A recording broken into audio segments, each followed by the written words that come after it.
Hello.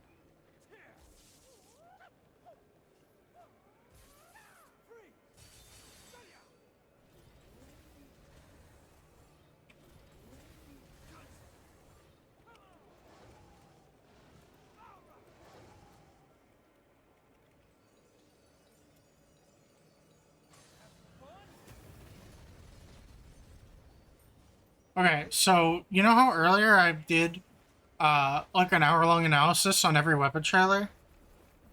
I may have forgot to turn VOD storage back on.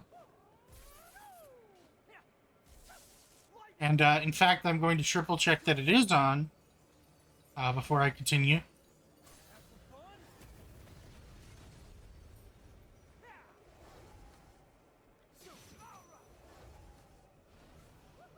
Yes, okay. So, like, yeah. Forgot to turn that on, so just didn't get a VOD out of it, which was like half the point. Right? So I could just, like, send that to people who want my weapon impressions. Very comfy again. I gotta get into comfy speaking position. Because otherwise I'm gonna get throaty and gross and phlegmy and easily. Okay. But yeah, I wanted to give like an impression of all the weapons that have come out, which is all 14 of them, presumably. Um, there is a discrepancy about that I'm curious about.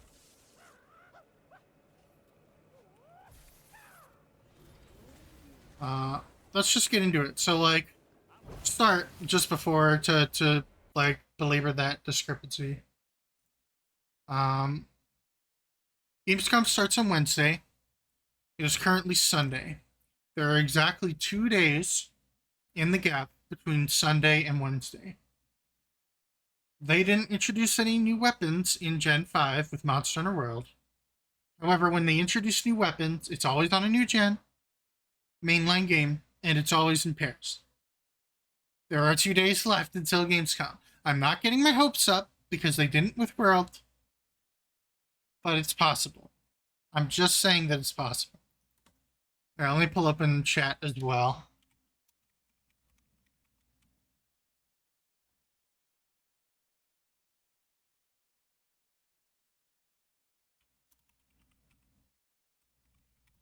Since that doesn't work on OBS currently, I need to figure out why that doesn't work on OBS. It just gets stuck on connecting forever. Yeah, okay. So yeah, there is that 2 day gap that is like a whole potential thing.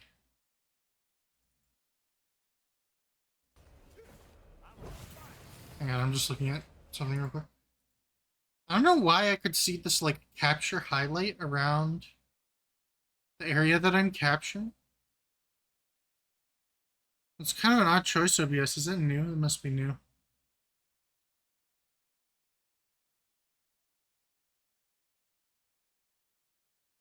Why is there like a second? Oh, I remember what this is from. It was when I was trying to play music. Hang on. There we go. Okay. It was when I was trying to play music and capture the titles, like Slapdashily last stream. Alright, so we are starting at the focus mode overview because that's the new mechanic.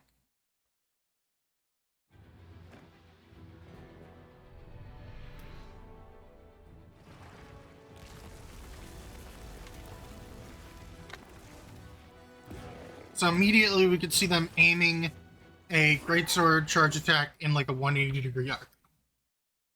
This mode seems to either toggle on or it has specific moves tied to it that allow you to use your reticle to free aim attacks, usually mid combo, which is very cool because it means that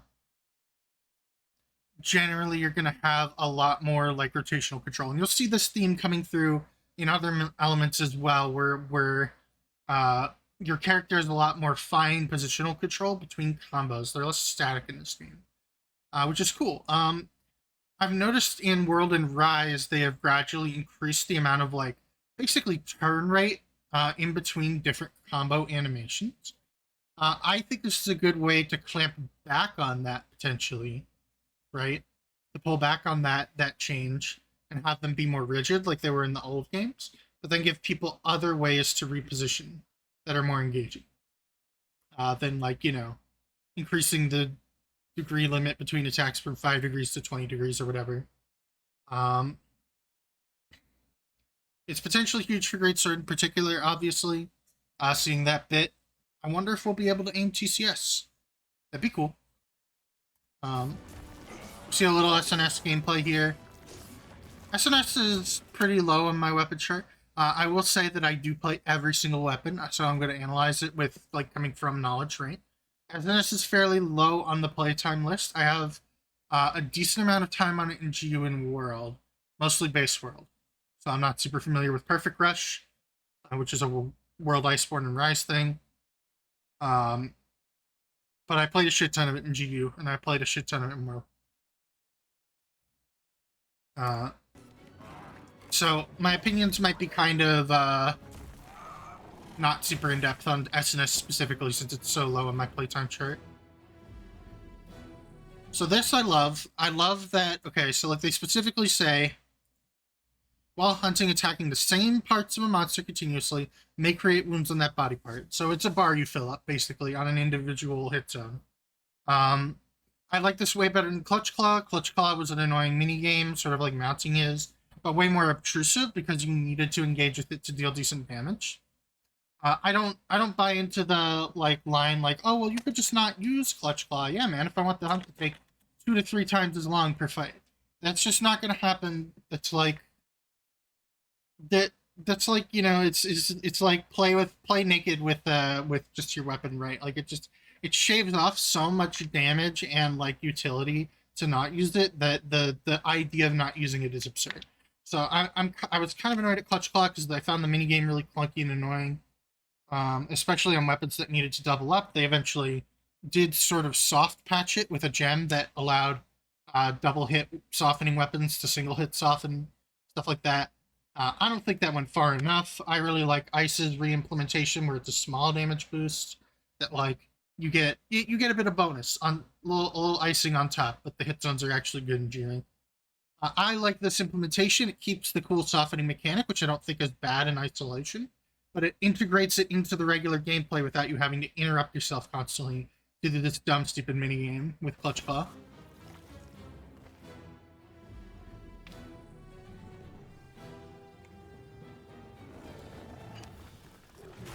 Being able to highlight them is nice. It means they don't have to have as aggressive a texture. Like they put the like sticky glue on everybody who had a weakened point in World. I like this whole thing where the visual of it is subtler, but going into the focus mode highlights them. This reminds me a lot of actually the hyper monster and anomaly monster mechanics from Rise and GU, where there's like a specific part that you have to hit and then it will pop eventually and give you like a stagger. It's very similar to that, just again, more integrated into regular gameplay and integrated into the base game functionality, not into endgame monsters only, which fundamentally changed how those monsters fight, right? Which could lead to bad things with anomaly monsters where you're always attacking in optimal hit zones. It screws you up because you're out of position. Your like memory for where you have to position yourself is very wrong. And you have to think more on the fly, which could be good or bad depending on how you feel these games are supposed to go. I like the angle of scripting them somewhat, but not too much, right? Like I feel like there's some fights and speedruns and stuff that are just too scripted. This is like I love the way they're implementing this here. I genuinely really like the concept. And then we have focus strikes. These are what you use to pop the wound, basically. They give you staggers. It looks like some wounds are glowing more than others. It might be that you need to damage them to like build up another meter, and then focus strike pop them, and like depending on how fucked they were beforehand, you get like different levels of knockdown. It's going to end up in some seriously fun chain toppling strategies, that's for sure. We get to see a little of that. Looked like the light bowgun, but I'm pretty sure it was a heavy bowgun by the movement speed. So my recommendations are all trash. YouTube sucks. Anyway, we're starting off with Greatsword. I'm doing all them. I blocked them, so we're doing all the melee weapons first and then the ranged weapons at the end.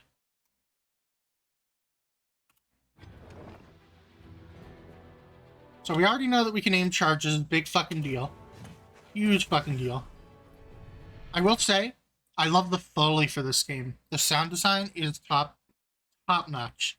You really hear it's less bassy than World, right?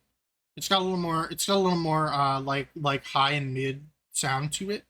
But it isn't quite as high and mid as the old games too. I think it's a really nice balance, and a lot of the like weapon impact sounds, particularly the greatsword, like hitting the ground and stuff, sound amazing.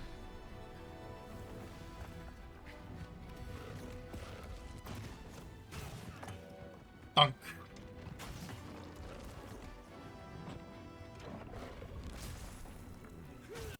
I will say, draw charge wise, I really hope they bring back in some form or another the ability to do strong charge from base charge, whether it be some kind of parrot mode, whether it be through a weapon skill, whether they bring back switch skills, which if they're going to bring back anything from Rise is the most likely. I still don't think they're going to do it. If they do, they're not going to give us like wire bug abilities. We're not going to get like that kind of thing. Some people have speculated there might be styles. I don't agree.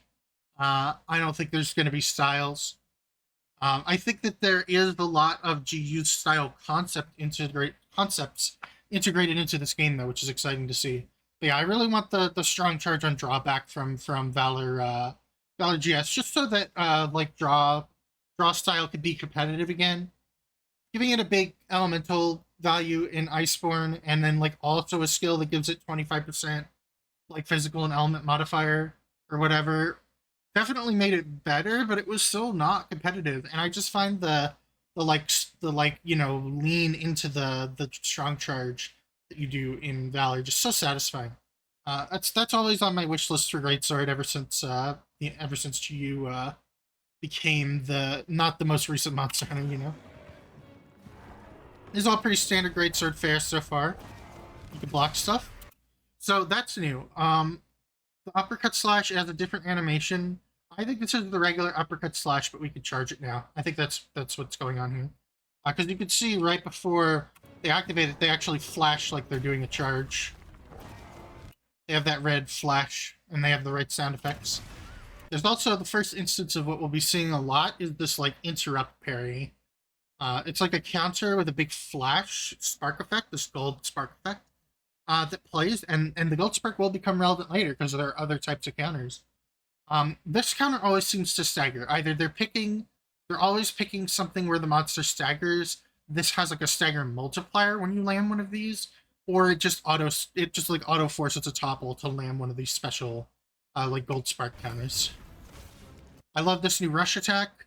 It's hard to see from this particular angle, but there is just there. You could just see that they use the slinger as a grapple to pull themselves forward.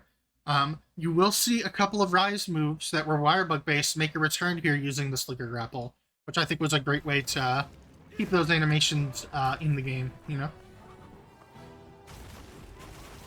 I really love the Greatsword focus attack. It's really satisfying, but... So that's a new mechanic. There's two new mechanics here. This is the Clash. It seems certain shields can do this, although we haven't seen it on every shielded weapon, so it may not be every shielded weapon. This time it seemed to happen directly after you both guard recoiled. So it may be that it always happens that they try to bite your shield after this. It happens like maybe either randomly or on specific attacks when they clash against your shield and you go into this animation. And every weapon you'll see has like a follow-up to this where they can like skill out of it and win the clash basically. I'm sure there'll be like some kind of like special timing or minigame tied to it, which could be interesting. It could be bad, like we don't have any like controls information here.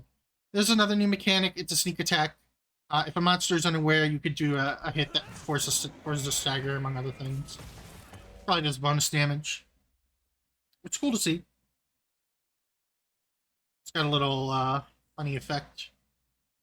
So Insect Glaive. This is one of those few in here that's like really in the weeds, right? Like they don't show enough for me to really form a coherent opinion on how I feel about Bugstaff. Bugstaff is also really low on my played list just because I really like the aerial Bugstaff style, but it was very poor motion values in World. It got better. They improved the the motion values for deflect hits specifically on the helicopter, which helped. Rise further improved motion values for aerial IG and Sunbreak. It like straight doubled a bunch of them, as well as adding the new like precision aerial launch attack. I thought that was cool. It's not in this trailer, unfortunately. However, with precision mode here, it could potentially return as a precision aerial attack if we're able to use precision mode in the air, which we might. Again, it's one of the things where this time we just genuinely don't have enough information. Very in the weeds. It is worth noting that the way the bug attacks has been changed here. If the bug is out, it'll like follow hitboxes of the attacks you're doing and like attack in tandem with you. Which is different, it's interesting. See how he like goes out, and you'll see it more once they get the attack buff. Yeah, see how he kind of mirrors the player's movements there? It's neat. It's a cool concept, it just depends on whether you can aim it right. Because like right there, it was like a huge differential between where the bug was and where the hunter was. I think the reason that happened, right, is because in the bug's like position at the beginning of this combo is fixed. Like right here. Or wait, where no, right here the bug's position has been somewhat fixed, or it doesn't have as much tracking as the hunter. But the hunter goes into precision mode and then rotates like more than 90 degrees to the right, and you'll see that the bug is stuck on the left. It like hasn't caught up. You can see it trying to reposition it and it stopped. So I think it is actually going to stick you much closer to than this. But you have to be like careful about re-aiming with precision, otherwise it can lag behind. We'll have to see if this is like a core part of your DPS as IG or not. It's always been more of a ground combo weapon, despite its reputation as an aerial weapon. You know, like in 4U and GU, it was mostly like utility, being able to mount easier than other weapons and without like a specific ledge or slope or anything. And then in World, they got a little more creative, giving it like a more sustainable aerial moveset, but that unfortunately just didn't do enough damage.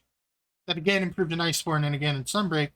So I'm hoping that they bring that back. I'm hoping that they bring the aimed aerial dash back from Sunbreak, because that felt really good and it did really great damage and it focused a specific part of the monster. I could really love IG in this game, I could really hate it. There's just not enough information here. Again, I tend to play it when there's a lot more aerial options available. This is fun, this is a nice finisher. We get the like slam and double spin back that I can't remember the name of. Plunging strike or whatever. From Monster Hunter World, which I did like. I played more IG in Iceborne. So this is the first big one. Gunlance has been almost totally reworked in this game, in my opinion. And they show a lot. Like, you can already tell because it's like a full 10-20 seconds longer than the other trailers so far. So immediately, we start seeing this. We can dash while shelling, which is really cool for repositioning. We will see this as a theme coming up again and again, where you're able to make minor repositioning adjustments during your standard attacks. This knife's follow-up. New full burst attack into new wyvern stake, which is really, really quick. Very, very clean. Love it to death. That was a fucking Adept Guard. So, not only is Adept Guard back, but you'll see later that Adept Dodge is back for some weapons. And it seems like it's just integrated into the weapon's regular mechanics now. Love that. Adept Dodge and Guard were like my favorite iterations of counters in Monster Hunter games, pretty much. And it's really nice to see them come back as like an almost staple feature of several weapons. And of course do the MHGU or Adept style, like a Guard into full slam into full burst setup. And of course you can add a worm stake into that now, because that's new. Hopefully we don't have any nonsense like the heat gauge, and the shelling damage is actually balanced. That's like a big part of it, right? It does fix damage. I think they should just do the charge blade thing, where it is a fixed damage value, but it scales based on your raw. I think that's the best way to go. Other things that they could do is like make elemental shells fire elemental damage, stuff like that. There's also this here. This is charge shelling. So you can move and guard while you are charge shelling now, which is a huge change and a huge quality of life improvement for long type specifically. Uh, it will remain to be seen whether wide type gets like some kind of benefit as well. We did see the dashing earlier. I would like for single shelling the like rapid fire mode from Valor Gunlance to come back, where you're able to fire one, and then like there's like a short recoil delay, and then you can fire a bunch of quick succession after. That always felt really good to me. I would love to see that uh, for wide specifically. Maybe increase its mag by one. That could work. We got the classic upswing slam full burst. We got Wyvern's Fire, which does seem like it has a cue to it. Maybe it has like a timing mechanic, or it's got charging, or maybe it's just a nice visual effect. I don't know. Now this is some cool shit. This alone is going to make me play the fuck out of Gunlance in this game.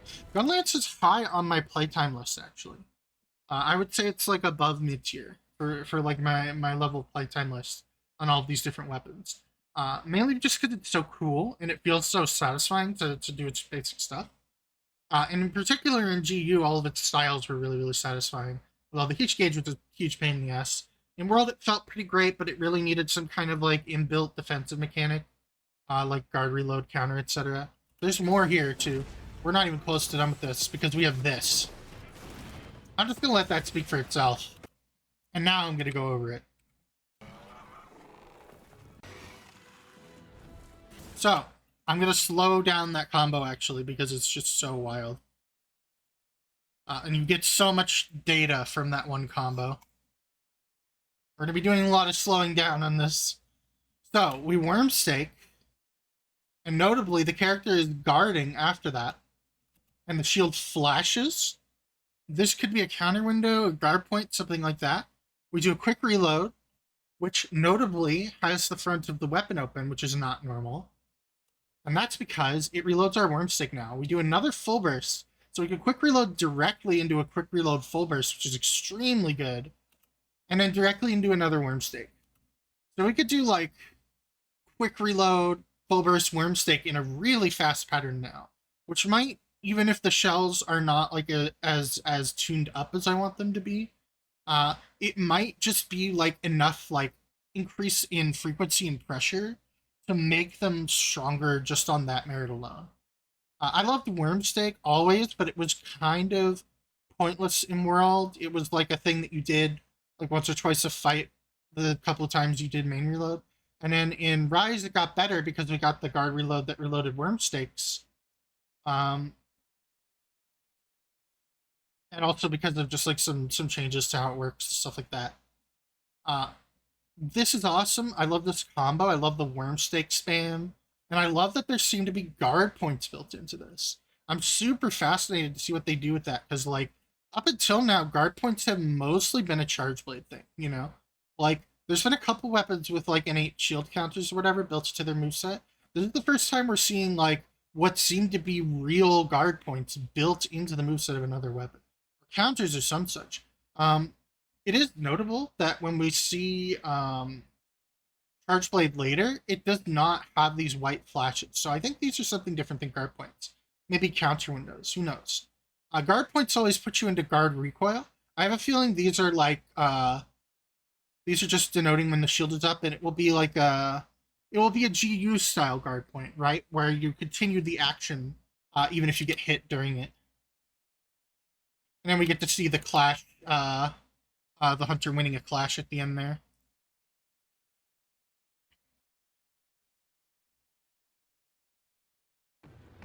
So Hunting Horn. Hunting Horn is a weapon I've always had hot onions about. I think that its base moveset is just a little too slow for what it is. It's like almost as slow as Hammer, if not slower, and it just doesn't do very much damage to compensate. Obviously, you get the buffs, you get the support, but I've always felt that it's just been a little too slow. That being said, it's very high on my playtime list because this is really fucking fun. The moveset is really fun. The mechanics and the song stuff is really fun. In World, I loved this weapon to death. I played the shit out of it even when it was really unoptimal. It had no defense, so it really fell off a G rank. master rank, whatever, same thing. I love the weapon designs, by the way. I wanna highlight how good they are. This just looks like probably like the default villager bonehorn, and it looks so good. The bone armor is looking great. So Rise made a dramatic rework to Hunting Horn. I'm gonna unflashbang you for a second. There you go. Rise did a dramatic rework to Hunting Horn, which was both liked and disliked. Right? It de-emphasized what made the weapon good, but it was still fun to play. It was so good. This has returned to the world gameplay style with new additions, including stuff from Rise, which I like. I think that was the best way to go about it. Again, I wish its base animations were just a little quicker, like 10% even. We could see that follow-up recitals are really quick now, and you could seemingly spam them repeatedly. You don't need to, like, build up impact waves to do these little impact waves now. They're just built into the recital, which is nice. I like that a lot. We got a Chandler's Trident-ass move there. Notably, we're not seeing the, like, slam down and spin move that everybody really liked in this trailer, which is a shame. So I was worried when I saw these bubbles, because, like, in Iceborne they added the bubbles, and they were just like, hey, this is a buff, and you could come get it, but you're not going to because you're a hunter in the middle of a fight. And none of them are really good enough to justify you stopping and interrupting your flow for that. These bubbles are not the buff bubbles. Maybe they still give benefits to hunters. However, they deal damage. They activate and deal damage whenever the hunting horn creates a sound wave that damages things. It echoes the sound wave in the bubbles. There's a move later in particular that could be really strong with that. You'll notice every time there's a sound wave on an attack or in a recital here, it pops them. It looks like you're gonna have at least 3 up at a time, which is really cool. I can see lots of cool, like, trapping strats coming from this, right? Like, putting them all in one spot and keeping a monster in one place so you could just, like, fucking lay into them with the bubbles. I think the bubbles are actually going to be really core to the playstyle because it looks like they do pretty great damage. Of course, buffing. Everybody loves doing 30% more damage. We have the best Rise attack coming back, and notably, Soundwave, Soundwave, Soundwave, Soundwave, Soundwave, Soundwave. Which with the bubbles is going to be fucking crazy. Now to attack this crazy air blast thing, which looks wild. And a counter. So on the air blast thing, if it's just a single hit, fine. But if it pierces, like a pierce shell, maybe doing like fixed damage or something, that'd be awesome. This counter is interesting. I'm glad that the Hunting Horn has a defensive move now. I kind of miss Slide Beat from Rise. I wish they just put Slide Beat in and have it do your enhancement like it does, your self enhancement like it does in Rise, and just like incorporate that into the regular moveset. It was just a nice iframe maneuver that felt really good to use. So, like, I love the counter, but hopefully Slide Beat's also still there. Now we're getting into my shit. This is, of course, the top of my, like, weapon play chart. Very closely behind is like, Lance and Charge Blade. And then that's followed by, like a lot of the mid-tier weapons, Switch Axe, Hammer, that I really like. I'm not saying mid-tier is in the weapon is mid-tier. I'm saying mid-tier is in the middle of my playtime chart.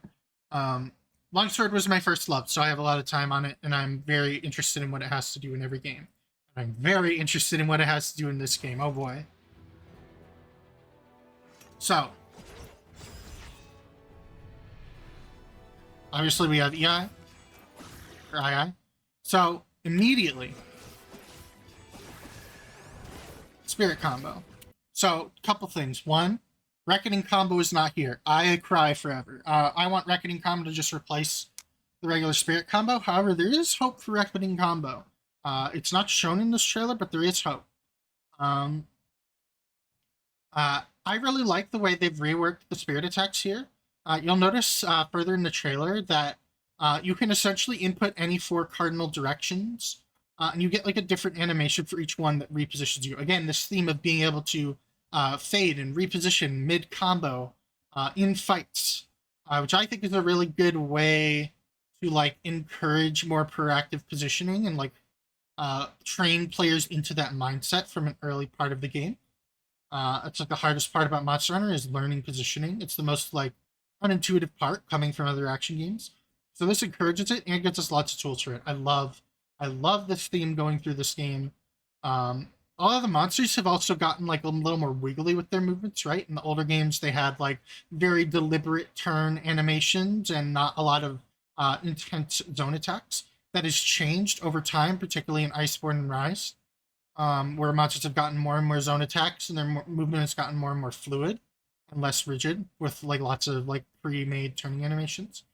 This is a really good way to give the hunter kind of the same benefit, where they're not always locked in this rigid animation structure and they can kind of shift around as they're doing their basic attacks. Foresight looks like Foresight. Back to round slash after. Again, we see like the repositioning. Quick note that we can go from EI regular slash back to Spirit 2 again. This was something in Iceborne that was changed to Rise, where it was in Iceborne you'd go to Spirit 1, so the optimal thing was to fade slash and then follow up into the Spirit Rush slash or whatever it's called. Spirit Uppercut, something like that. And now we have the Rise quality of life thing where it just shortcuts straight to Spirit 2, which I love. I think that feels really, really natural, having played a lot of Rise Longsword. Again, more seeing of how the combo differs depending on which direction you're moving while you do it. So this is a new move that cancels out of it. It seems like we can only activate it in red. So red Spirit Gauge seems totally different in Monster Hunter Wilds, which is a big deal. Normally it has just been like you get the damage boost and it's a resource. This seems more like Brave style or maybe Devil Trigger from Devil May Cry, right?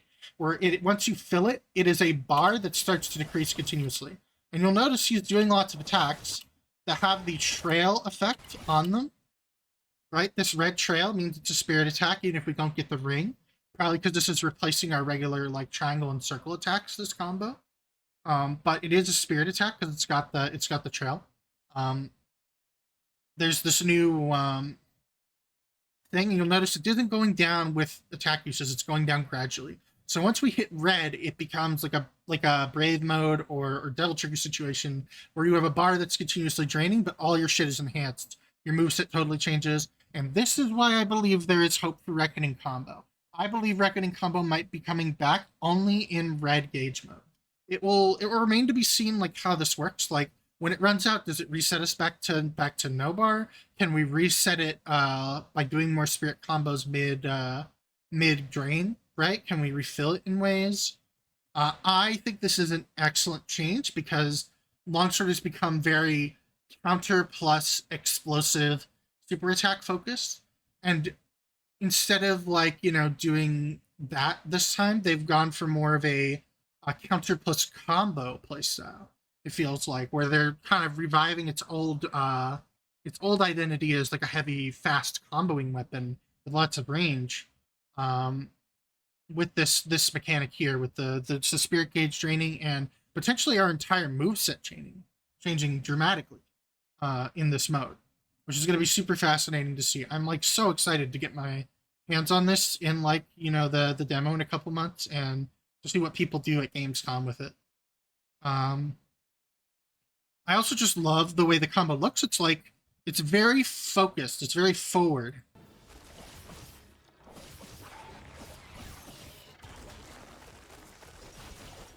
Now we get to see the focus strike here. It's another delay strike. If you pay very attention, you can see that it gives us a spirit level. That's very nice. It seems like it's hard to see, but you can just see the player flash during the EI, which means it probably raises our spirit level again. Good to see. Then we have Helm Splitter, of course, and this big follow-up. So that follow-up looks a lot like an attack from Frontier, in which case, like, after they do that animation, they'll slice backwards in a way from the monster and do a big delay attack. And since the monster doesn't look like it's being hit there, right, it's probably one of them, like, placed in delay attacks. I think that's the attack from Frontier Z. I don't know if there will be other ways to get to it besides Helmbreaker. I'm kind of hoping so. I'm kind of hoping Helmbreaker is de-emphasized, because we've had that as the meta for, like, 3 games now. I'm hoping it does, like, maybe don't make it drain a spirit level, make it give us a bigger buff to the spirit, bigger buff to like spirit gauge attention and drain, uh, and like lower its damage to compensate, right? So that won't be our primary DPS move anymore. There's this other new stance here. This could be a lot of things. I'm really not sure how I feel about it. We see the white flash there. The blade doesn't seem to flash at all. Notably, this lets us circuit directly into round slash. So if we could do that from neutral, it's just the best way to get to round slash, like straight up, versus doing a spirit combo. The focus strike is also a good way to get spirit gauge, evidently. I'm not sure if you only get spirit gauge level up on it if you pop a wound with it. I'm not sure. I'm genuinely not sure, but my guess is yes. It only gives it to you when you pop a wound. But it's nice to see a lot of other ways to get spirit level here. Both for the fun and health of the weapon and diversifying its playstyle, its tools, but also for other people positioning. And I do want to point out some interesting stuff. Longsword is known as a trip machine. We all know that. This is one of the reasons I want Reckoning Combo to come back, because Reckoning Combo has a very, has like a, it's not 180 degree slash range. It's like a little less than 180 degrees, like 160 degree horizontal slash in front, which has like a lot of diagonal stuff on the left, which gives you room to give people space on the head. And then it has 2 vertical slashes, which also don't interfere with your teammates. It was kind of one of the reasons I was disappointed at seeing regular Spirit 3 come back versus Reckoning. But again, if we get Reckoning in Super Red mode in Devil Trigger, then that's pretty fucking good. This could also be like a version of Brave Counter. I've noticed that if you look at the stance, so Brave Counter famously, like, the way it works is you start your spirit animation, you kind of hold the sword in front of you like you're blocking, and then you wrap it around and hit. But when you hit the counter, your character would basically move it over into this position and then slash upwards for the counter. So this could actually be a version of Brave Counter, but the character clearly didn't activate it here. They went into a different option select. Because they didn't get hit. But I think this might actually be Brave Counter. That would be the greatest thing ever to me, Brave Counter coming back. This might be like a red mode only move. Maybe this like replaces EI in red mode or something. It could be Sacred Sheath from Rise, right? Where you go into Sheath mode and the point is that you're like charging it up. And you can like end it early for a counter, or you can like eat all of your gauges for a really big super attack. The pose here would also be very conducive to the horizontal, the diagonal vertical slash from Sacred Sheath, so it could be that as well. Again, time will tell. This is one of those things where we just don't have enough information. But it's fascinating to see. And one more thing I wanted to highlight with its basic attacks, right? These stop very horizontally, particularly to the left of the player. Right? Again, it stops. So, like, the player is facing roughly this way, right? Which means that this spot right here, right next to weapon that, is to the left of them. This means if you hover towards the right side of a monster's head when using your spirit combo, it shouldn't hit anyone. And you could also use like your movement here during the spirit combo to selectively reposition to give things like hammers and other like heavy weapons, greatsword, more breathing room without the potential to trip them. Which is one of the reasons I'm so excited for this little spirit rework. And one of the reasons I'm kind of disappointed we have the regular Spirit 3. Because this attack is the worst defender for tripping. It sweeps behind the player, it sweeps fairly low. It does give some forgiveness in this area, right, where it sweeps up. But it's still one of the worst defenders for tripping, particularly to the left. So it's a shame to see it here. I think that there's a high chance we get Reckoning combo in Devil Trigger mode, so... Yeah, I just wanted to point that out because it does look like they are like in some subtle ways addressing the monster the longsword tripping problem, which as a longsword player who doesn't like to inconvenience other players, is a nice thing to see, right? I almost feel bad playing longsword a lot of the time, just because I know that at some point I'm going to trip someone for some stupid reason. Especially if I'm optimally positioning and the tail's already been cut. So, Charge Blade. This one looks awesome. Not a full rework, but there is some interesting stuff going on. A lot of consolidation of different concepts across the past few iterations. So Charge Blade has been in a bit of an identity crisis since World release, right? So since Iceborne released, really. So in GU, I mean, it's been in an identity crisis forever. In 4 Ultimate, the way you played this weapon was you got shield buff, you got files, and then what you would do was you'd guard point and attack, immediately follow up with normal AED, not SAED, and head snipe with it. I loved this playstyle. It was kind of the original counter-heavy playstyle other than Lance. Because Lance in Old World didn't really use its counters at all. It just used dashes with evade up. That was called evade Lance. It was the dominant playstyle and the optimal playstyle. So in 4U, Charge Blade was kind of the very first counter playstyle. And in World, in GU, they kind of stepped back from that, making guard points work differently and trying to get you to use axe mode more proactively. And then World was like, no. Pulled back from that. And then it pulled back from that play style, the GU changes, and went heavy into just recreating the 4U style, but with SAED and a couple of other utility features, basically, like the buffed sword and the sliding slashes for repositioning. I really liked World as well. I don't think it was as satisfyingly precise as 4U, but I will admit Base World had its merits. But then people started realizing, but then Lance and Longsword emerged as the dominant, like, counter-based playstyles and counter-based weapons that had that identity. And gradually over time, they've been experimenting with making Charge Blade less of a counter-focused weapon and giving it more tools. And so that we're going to see a lot of that consolidate in here in a way that I think is very healthy and satisfying for this weapon.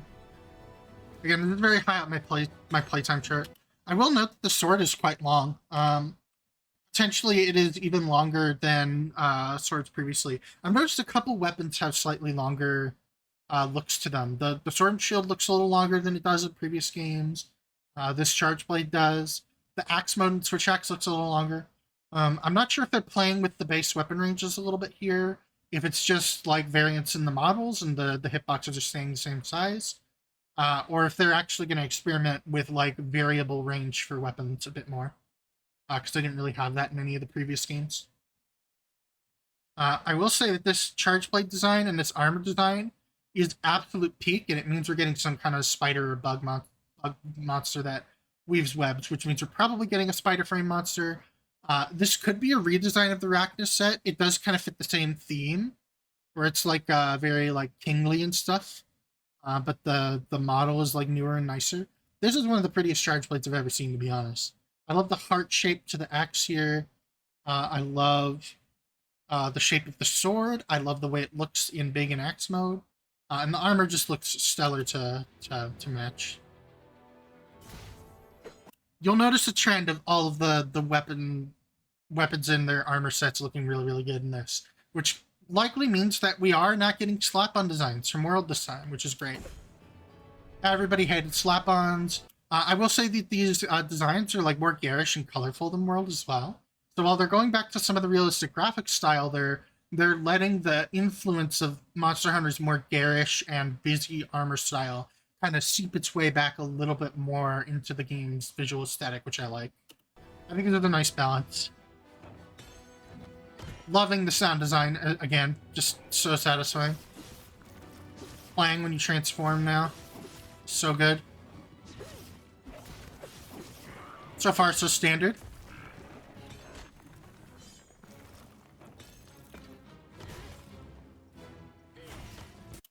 New forward slash for the axe mode.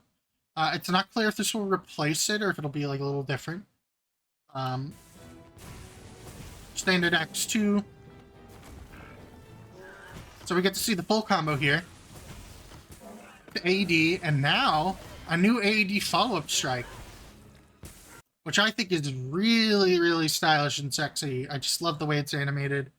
Again, they're trying to emphasize you using X combos more. This means the AED doesn't force morph you back to Sword and Shield mode, which means it could have other follow-ups, right? Like maybe you can do like the standard R2 spin transform back to Sword and Shield mode after that now. There was actually a bug in World where you could like queue up an AED after an SAED through weird input queuing bugs, and like then you cancel that into a spin.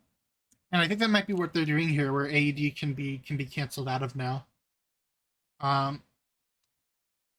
would like AED and other mechanics to be more viable again. I really like SAED spam style a little bit, but I would rather it be AED spam style, right? Time will tell. A thing that they used to do was take away the shield buff when you did SAED versus AED, which made the AED style dominant in 4U and GU. I'm really satisfied with this. As we'll see later, this can also link into SAED. I'm not sure how useful that is because it comes after 4 hits, right? So we're not getting as many files out of it. Maybe there's a file limit breaking skill in this game like we had in GU, where you could get like up to 10 files. That would be cool. I would love that again. And I don't think it would particularly break the weapon because it doesn't increase the amount of... Well, maybe it would for SAED. Who knows? I'm curious to see what they'll do with Elemental. I've always maintained that a heavily focused on Sword and Shield style play style with the right tuned motion values could be really fun with an element on Elemental CB, where the X mode is kind of de-emphasized in favor of sword buffing and going crazy with it. But now that we have like the chainsaw modes and stuff, Elemental is gradually supplanting impact, at least for monsters that have good elemental hit zones, over large portions of their body. Again, gorgeous sound design. We buff the shield. We buff the sword. Again, seeing just how silly long the sword is. There's this new sword attack, and then we go into this new attack. So this is our focus strike. It looks like, because we'll see in a sec, now we have the regular Savage Axe attack here, although it only hits once. It looks like either we're going to get...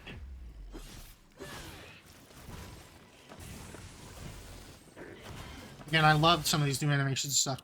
It looks like we're going to get the spinning, like, Saw Blade Axe style back from Rise, rather than the, like, Piercing Axe style of Savage Axe from World. I really liked the Saw Blade Axe. I thought that felt solid and great, made the standard, like, CB X combo feel a lot better. The World style was a cool concept, but kind of underutilized because most of the time you'd be like in deflect frames. It was bad for your sharpness. It was bad for damage. There were cool setups with it where you could like trap or knock a monster, and then if their like head to arm shape was in a perfect C pattern, you could do a spinning attack and get like a lot of DPS in. There were a couple speedruns that were doing that. It was like very monster dependent though. Generally, Flying Wyverns was very optimal on because they all had similar knock animations where they were vulnerable in that way. I hope it's the spinning axe style like we see here. And it seems like the way it works is it might just be like focus mode, right? And the way it worked in Rise was you just hold the attack and you can do it on the thing. But there is a shield buff mode and a Savage Axe animation, so maybe once we're in Savage Axe, we could still do that thing. All in all, love what I'm seeing here. There's also this. That was another Adept Guard, so Charge Blade does have Adept Guards. That'll be very interesting to see. I'm very curious how Adept Guards will shake out, being in the moveset of almost every shield weapon. Bonk Stick. This is up high on my list, but not that high, mostly because it falls off in G rank due to lack of defensive skills. I played it a lot in Rise because it had better defensive skills. In like very late game. Also, it struggles to hit the heads depending on the monster's skeleton and animation types, whether the head is high up or low to the ground. I will say that in this trailer, they don't really show anything that hits excessively high, which is like concerning. I don't want it to be like Rise, where the optimal move is just that like huge jumping slam, but I want the jumping slams and like jumping attacks in general to be integrated somewhere. There is like the potential for styles to come back always, but I don't think they're gonna do that. It's too much of a B team idea. There is some implication that might imply that it comes back later, but I don't lend too much credence to it at the moment. Again, we'll find out with Gamescom, I guess. So I will say, we just saw the old slam there. Just get rid of the old slam, Capcom. Remove non-power charge mode. All of those animations are like as old as Monster Hunter itself. Uh, they're just inferior to power charge in every way.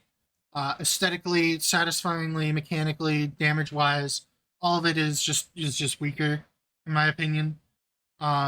There's no real reason to keep it vestigial there except for nostalgia reasons, which I guess it's fine as long as entering into power charge is free like it's always been. But I just think you could just cut that right off the weapon and it wouldn't change anything, right? So immediately we're again, immediately we're again seeing this ability to reposition during basic attacks. It's not clear how this will work exactly. We see some weapons have very long dashes and others have very short steps. This could be like a cardinal direction thing, like regular dash little side hops and back hops and stuff do in weapons. Uh, it could also be like granular and analog based, where like maybe it's four directional, maybe it's omnidirectional, but the amount of bend you do in the stick, the amount of force you apply to it, could affect the amount that you step. That would give us a lot of precise control, which I'd like, but I have a feeling these are fixed animations that just activate in all four cardinal directions when you're moving. I like these a lot, in particular for weapons like Hammer that often get knocks, right?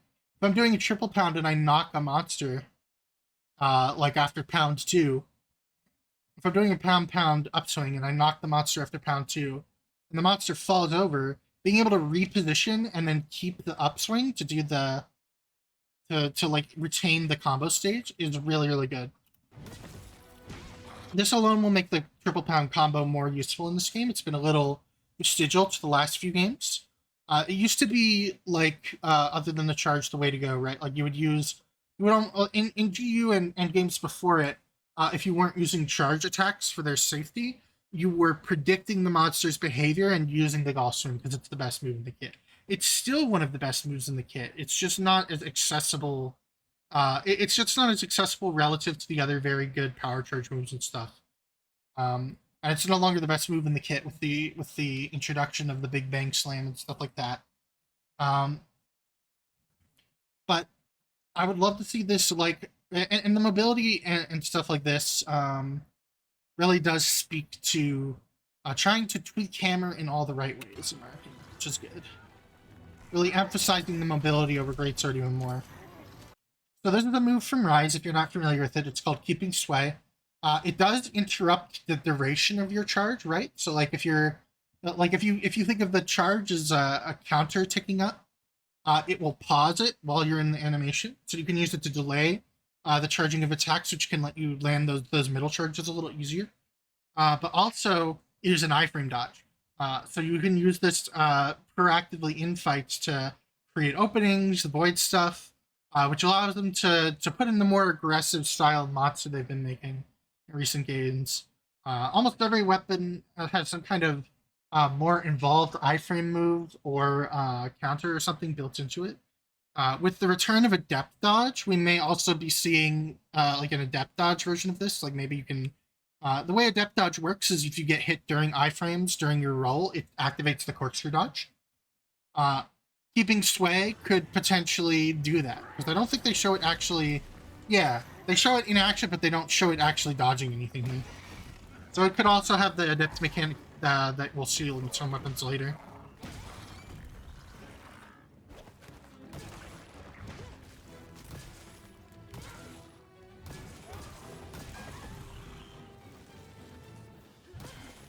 Bonk, bonk, bonk.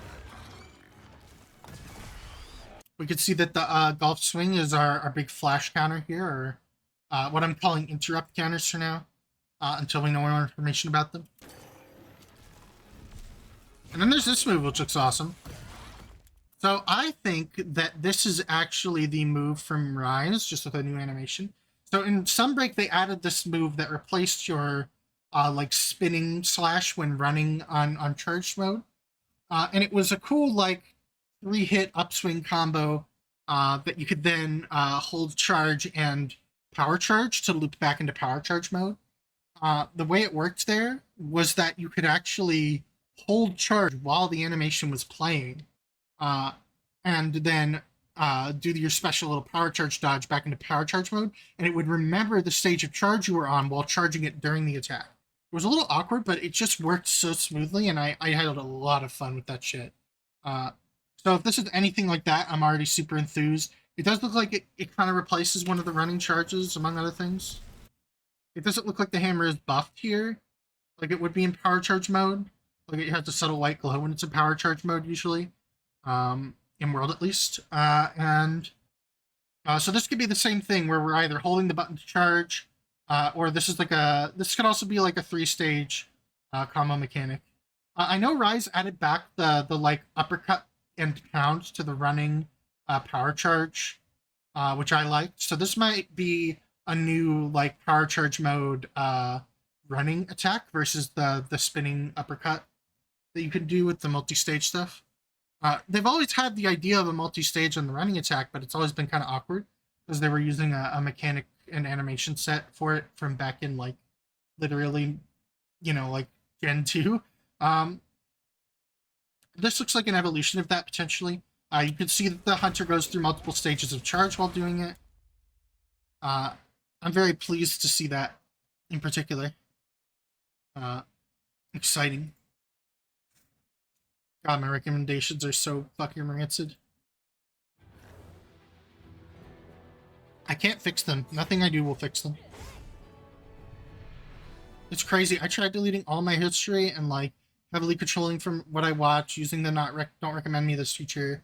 Nothing helps it. Alright, so SNS. This is low on my list, so I don't have super strong opinions here, especially because of how little they show.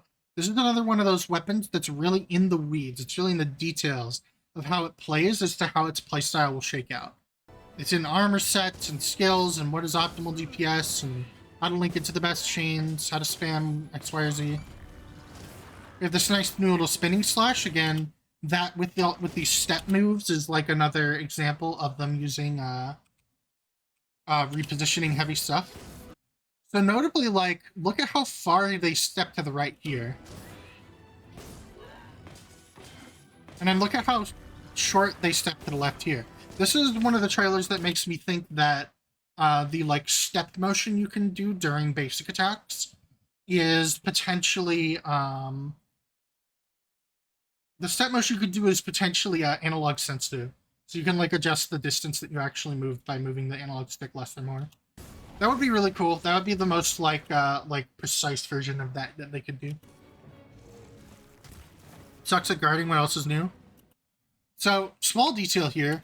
When the hunter gets up from being knocked down here, they, like, kind of sprint out of it. Which I like, like in World, they were using kind of the old animations where you would get knocked down, and, like, if you tried to get up immediately, it would just, like, take a longer time. Because it had to fully complete the animation stage of you getting all the way knocked down, and then start the animation stage of you getting up. In this, it looks more blended. Hopefully we can still stay on the ground, though.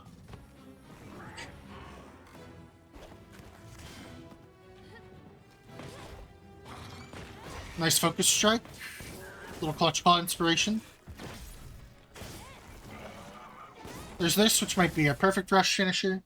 Again, I'm not super familiar with perfect rush. I used it a little in Iceborne and Sunbreak, but I played most of my SNS in Base World and GU. I have played some other Monster Hunter games, notably Portable Thread and 4U, a fair bit. 4U mostly just to enjoy Charge Blade, though. I just played through, like, all of the village quests in that game.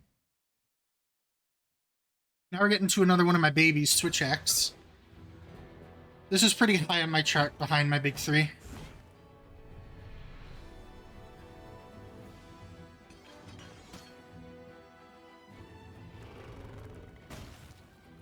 Noticing that the axe does look a little longer than it usually does, which is interesting.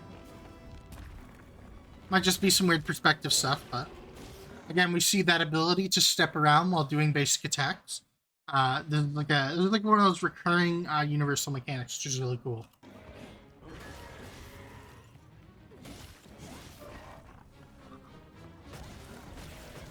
Our focus strike is this crazy thing ending in a ZSD that reminds me kind of the ability move combo you could do in GU, although it's like in this case it's so this is very interesting because there's no other instances of this happening in any of the other trailers. So what you might think here, right, is that that's another counter. There's a flash and the player just get interrupted and then they do an attack afterwards. Let me slow this down because it's not a counter. I guarantee you it isn't a counter. And there's like two major details that point that out to me. All right, so we see the end of this clip. So one, when the player's in this animation, they are already in the animation. Landing that doesn't seem to activate the next animation. It looks like they are just still in the animation. Right? And then we see them continue that animation from that point. Notably, we don't see what seems to be a white flash on the player, even at like the very frame before they get hit, right? Normally, all the other counters to guard points and stuff have been denoted by that. And this weapon can't guard, so what is this? Now, Rise notably introduced a lot of wirebug moves for Switch Axe that gave it hyper armor, which felt really natural for the weapon. Eventually, they did introduce some actual counters as well. However, I want you to pay very close attention to what this sounds like, which is detail 2 for my sleuthing here. I want you to pay very close attention to what it sounds like when they land that, and I'm going to turn it up a bit for this. Can you hear it? Can you hear it subtly underneath the mix there? That is the sound of a monster striking the Rocksteady mantle. This is a hyper armor ability that has some kind of special hyper armor. That's my opinion on it. That means that other weapons could have this hyper armor, but I think it might end up being a Switch Axe unique mechanic, since it doesn't appear in any other weapon trailer. You'll also notice that visually the effect is totally different from all the other counters and blocks we've seen. So normally, so far, when we've seen like a counter, either a guard counter or like just like a slap counter, one of the interrupt counters as I've been calling them, it has been a big gold sparky flash. This has a sphere to it, and it's blue-whitish. So yeah, I think this is some kind of unique hyper armor attack, which is a big deal because it could be like a unique Switch X thing now. I think that giving Switch X dedicated super armor states where it gets both damage reduction and like, yeah, it worked very well for Greatsword. I think it could work very well here. Switch X is known for not having a lot of defensive moves. It's like a very aggro, all attack all the time weapon. And very interestingly, at the very end here, we see something from Frontier come back, which I'm really excited to see. So this is an interesting animation. So like, you could see this camera zoom in here and look how the hunter's arm is kind of outstretched, right? This is Invincible Gambit from Rise. I'm almost certain of it. That was the wirebug move that launched you forward, because this, it kind of looks like a finisher to the Wild Swing combo, but if you look at it, this swings horizontally and the character jumps up, which is not the usual for that combo. This is Invincible Gambit. I'm pretty sure it's coming straight back. We could see, and it would make sense, right? Because that was one of the moves in Rise that had hyper armor. That was one of the things that was really, really notable about it, was that it had hyper armor. I'm sorry, my throat is getting a little hoarse now. Let me drink some water. So I think Switch X either has a unique hyper armor mechanic, or there will be weapons with dedicated hyper armor like that have that clang effect. when you're attacking during it. I've seen almost no one else point it out. They all think it's a guard. It's a guard counter or guard point of some kind, even though this weapon can't guard. It doesn't really have any space on the axe head to guard, frankly. Um, so this last thing is very cool and something from Frontier. So obviously this is like massively extended to some degree, right? Like you could see that the like mandibles that were on part of it have like extended out and allowed this energy blade to erupt from the weapon. So this is really similar to a buff that you could use in Monster Hunter Frontier Z, using Switch Axe F, which has been a huge influence on Switch Axe since like World. Like a lot of the cool animations, like the double upswing and like some of the new finishers and stuff, all of that stuff comes from Switch Axe F. It started there. That was from Frontier, and Frontier is its own fascinating subject because it was an MMO that started at third gen, or I think maybe late second gen. It was in development around the same time as regular third gen, right? And then it developed an entirely separate weapon mechanics canon because it developed as an MMO alongside the mainline games, similar to how B Team's games develop alongside the mainline games and have their own canonical mechanics for the weapons, right? And a lot of Frontier influence exists in this specific game. There's a lot of animations and concepts ripped directly out of Frontier, which is cool to see because Frontier was awesome, and we saw Frontier Monster and Rise. So hopefully we see more Frontier come back. Frontier monsters come back. I love all of the cool stuff about Frontier. I need to play it one of these days so I can experience the glory for myself of like B team level silly mechanics and like extreme monster AoE explosion difficulty combined with third gen controls. It's gotta be a fucking weirdo combo, but really interesting. It's on my list of things to try eventually for Monster Hunter. All right, now we've got Lance and Dual Blades left for melee. Both of these are things that I play fairly often. Dual Blades is like right in the middle of my playtime chart. Lance is up there in the top three. Particularly once I got into World is when I really got into Lance. I have a funny story about that actually. The way I got into Lance in World was I was struggling with other weapons during the Black Diablos arena fight, trying to get my Devil Slasher, my ultimate katana for longsword. And I just decided to like open up a Lance tutorial, pick the Lance let up they had, and just figure it out because it was like defensive, right? And I fell in love with this weapon. I finished up my Divine Slasher, and I almost barely used it after that because I was just so enamored with Lance all of a sudden, and I was like learning that weapon deeply. I think World Lance in base world is the best iteration that the Lance has ever seen. However, I think this Lance has the potential to be the best Lance we've ever gotten for a number of reasons. First off, I wanna point out gorgeous weapon and armor design. God, this might be my favorite one in the whole thing. Just absolutely like beautiful designs here. I love the stupid helmet. It looks like almost like we're headless, right? Like we were cut off at the chin. Um the like metal scales are gorgeous, just really pretty Lance. Really pretty armor. I love the way that it expands when it grows out here. This one in particular. I kind of wish that they'd like aesthetically what I want them to do right is to have like the lance collapse telescopically because I think that would look cooler on the character's back more than anything. But also have it like collapse telescopically, maybe slot into the shield. That's always been like a nitpick of mine. Like, oh, Lance looks kind of doofy when it's sticking up out of your back. But like minor doofiness aside, gorgeous weapon design. So Lance famously weapon with a very high potential skill ceiling because of its high DPS uptime. It has objectively the highest DPS uptime of any weapon, any single melee weapon in the entire game. The ranged weapons do beat it out, but that's because they can move and shoot at the same time. This has the highest damage uptime of any weapon in the game. It has a tool for every situation. It has very fluid movement once you learn it. And a lot of people find learning this weapon unintuitive, which is a bit of a shame. Because in my opinion, if people could get over the lack of flash and get over the initial unintuitive thing of like, this thing feels awkward and clunky because I don't know how to use guard dashes and triple dashes and leaping thrusts and stuff like that yet.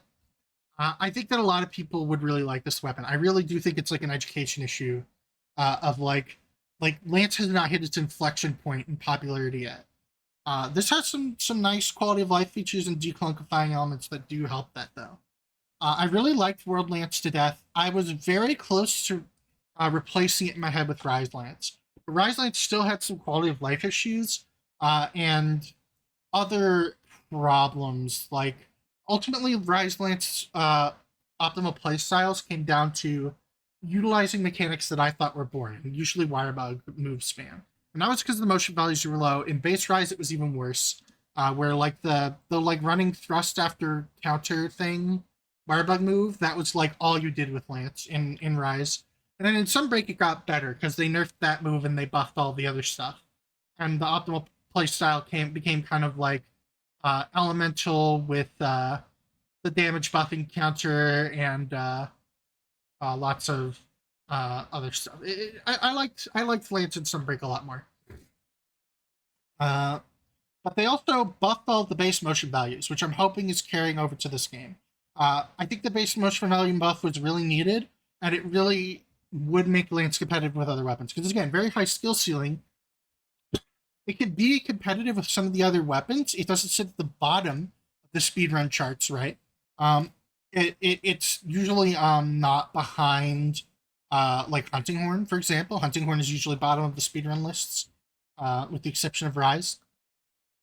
I think that motion value buffs are the biggest quality of life they could give this thing. Just retain the values from Sunbreak, please, Capcom. Please, A-Team, I'm begging you.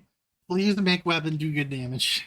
Because if it does good damage, it will be like a lot more dominant. Because once you get up to that skill ceiling, its kill times will be comparable to other weapons, like at their mid to high like skill area, right? That's all I need is for it to get to like the lower middle tier of the speedrun chart, and I think that it might win. I love Lance speedruns. I think that they're some of the most exciting and like precise and technical speedruns that there are in all of Monster Hunter. They're very like boxing, right? Or you're like boxing with the monster, and both of you are kind of like sidestepping and repositioning, and they emphasize that heavily here. Let's get into it. I've talked enough. I'm very hyped for this one. Can you tell?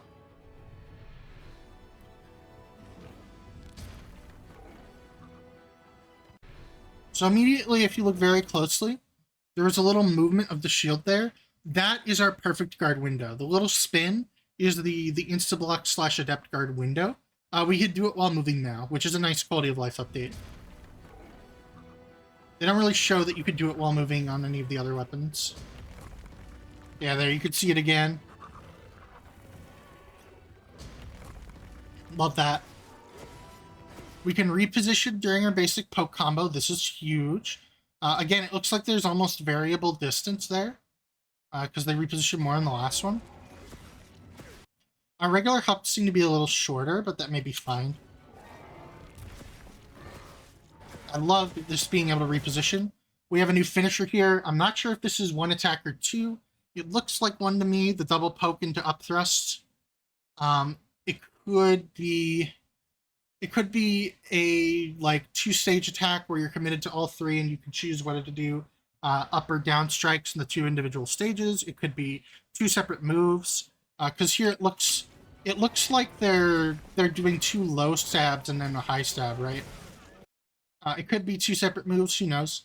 I would hope it's 2 separate moves. That would be the best way to implement it IMO, because that last stab seems very committal, and is probably not going to get used that much because of how late in the combo stage it is. So I have some concerns about this.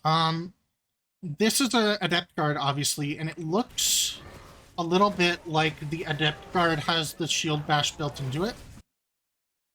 I hope this isn't our only follow-up. Here, it looks like they return to neutral pretty quick.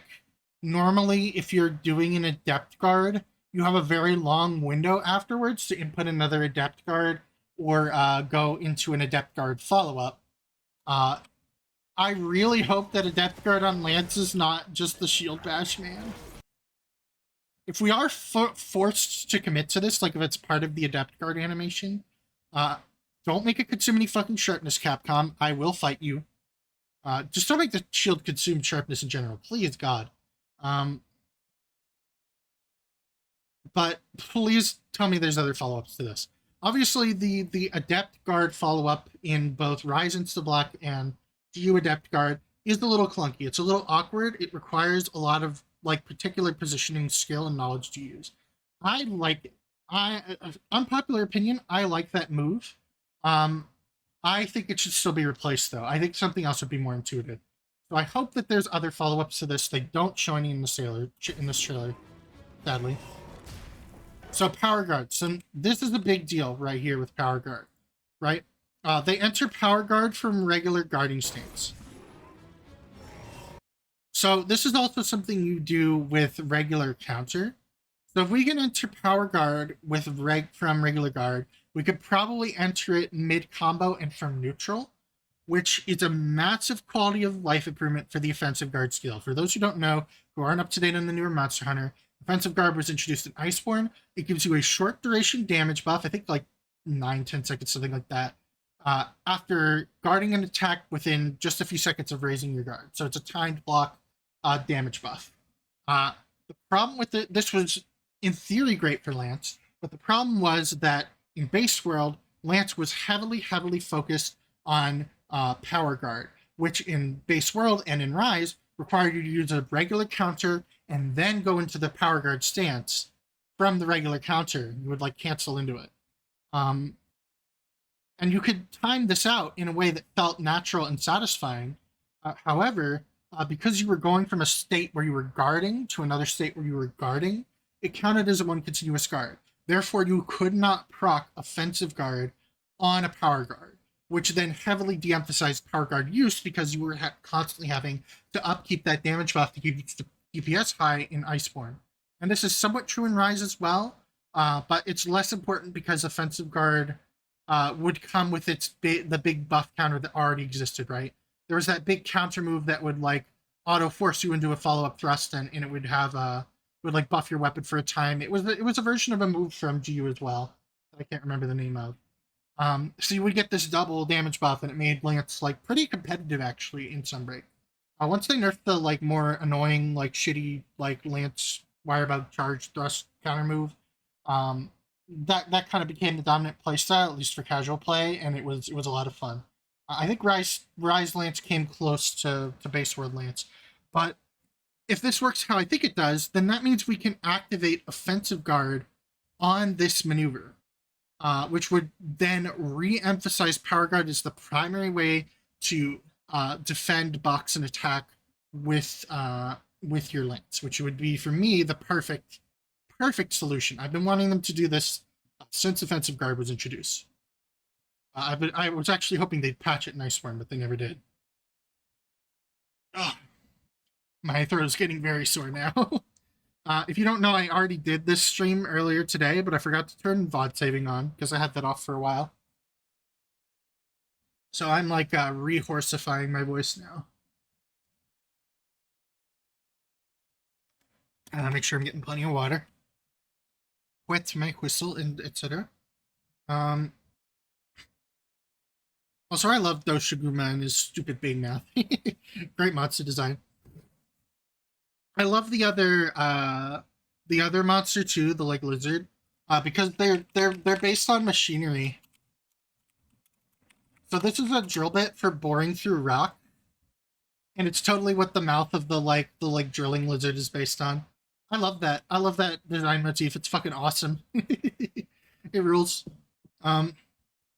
Yeah, I'm hoping that the thing's there and that this works how I want it to work.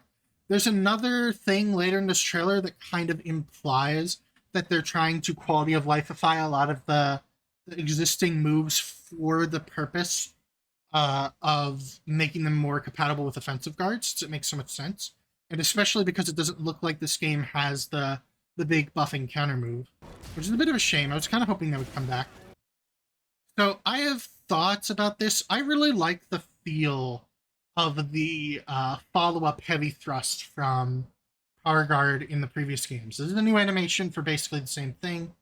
It looks like it might have more recovery, which I don't like. The jump might make its like angle and positioning a little weird, but it might be good for hitting like even higher monster parts potentially, especially because you come from crouch. It's a little lower than your other high pokes, but I don't know. I think they could have just gone with the old animation. I don't think there's any reason for this new animation to exist really.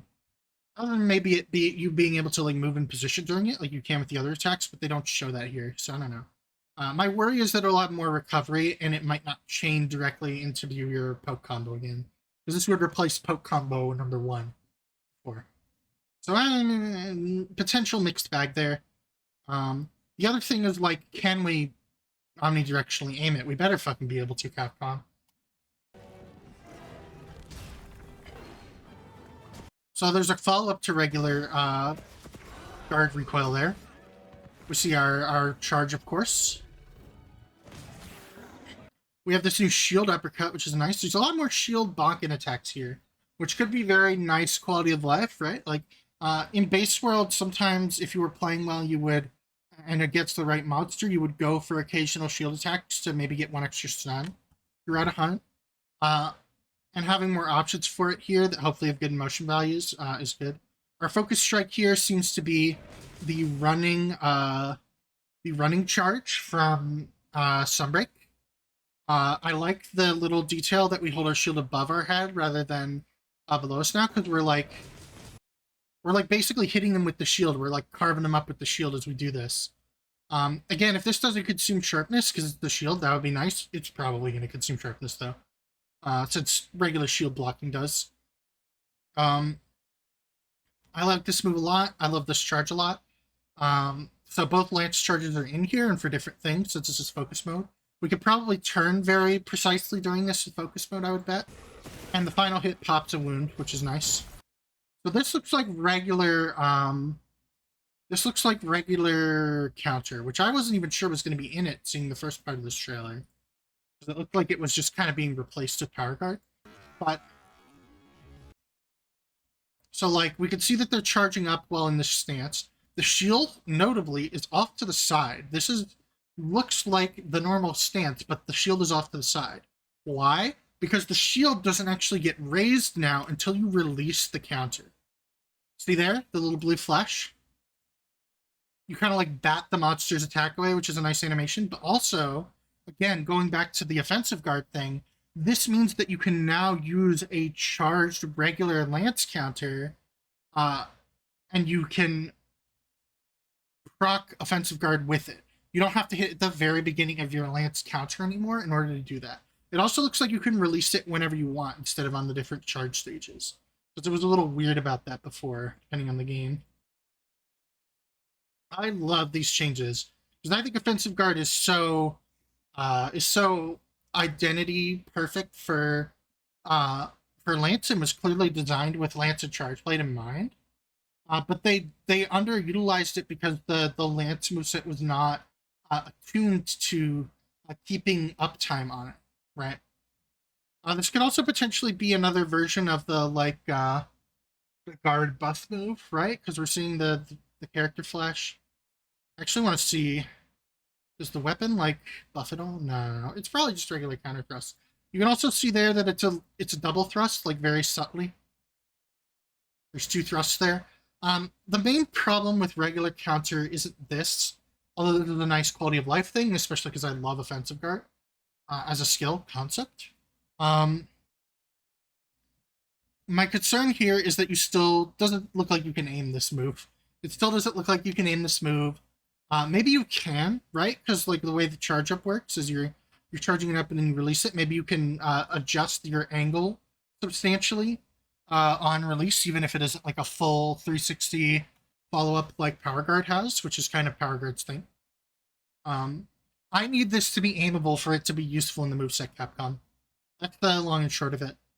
Guard counters are notoriously de-emphasized in almost every version of the Monster Hunter games that has them, specifically because they don't have any aim leeway. They're a fixed animation that points in a fixed direction. This stupid running jumping thrust doesn't do anything, and it probably won't be very good in this game either. It's a useful mounting tool, that's about it.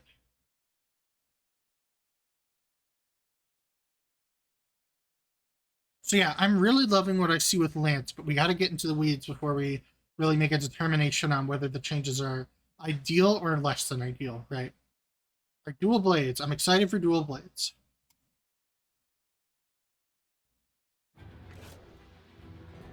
So dual blades, again, very squarely in the middle of my playtime list. I had a lot of time on them in base world, a fair amount of time on Striker and Adept and a bit on Brave in GU with them. Uh, I have played them a little in Iceborne, and I played a fair amount of aerial DBs in, I think it was Sunbreak that introduced the aerial move. I don't remember if it was base or Sunbreak, but I loved that. I love aerial DBs a little bit. I think that they're a little rough. Aerial, in general, as a gameplay concept, is really, really cool. And there is some subtle implication that it might be integrated into a moveset or two in this game. We'll see that more when we get to the ranged weapons. But this does have like an aerial launch, but it seems to be a focus strike, so we're not sure if it's like a fixed animation. So immediately, basic moveset looks the same. We can move while entering and exiting demon mode now. Excellent change. Demon mode moves look smooth as always. We have this nice double backslash. Now, Archdemon mode says it will further boost the damage of some attacks. And if we look at the gauge here, right, we see what we did with Longsword, where we have this like energy wave going through the UI. And it doesn't look like attacks are consuming as much energy, right? It looks like attacks are consuming energy directly rather than normal Archdemon mode, where in Demon mode you don't consume energy at all, right? You gain energy in Demon mode, you lose it in Archdemon mode. Archdemon mode is like a half step that powers up your normal mode. In this game, it looks like Archdemon mode is probably activated by filling the demon gauge. And it is a similar thing where it's a power-up mode that changes your moveset. You'll notice that when they're in power-up mode here, that their weapons get the same slashing effects that the longsword does. The special, like, little shining slash. So this is notably the animation for aerial dual blades and the version that was in Rise as well. And then they launch up. And, like, this could be a fixed animation. It could be like a hold button animation. It could be something. This is the focus strike, obviously. So what I think is going to happen here, I think aerial DBs might be alive. I think that the kick, the like vault off the monster happens when you pop a weak point. I think it changes it. I think if you do the focus strike normally, it will probably do the regular aerial vault, which would be really cool.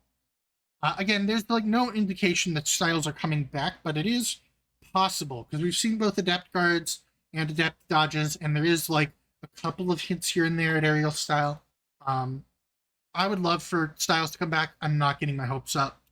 I think that this is just them integrating cool stuff from aerial and adept style into the base movesets, which is something I've wanted them to do forever. If you're going to have one moveset for every weapon, at least give us back these tools in some form or another.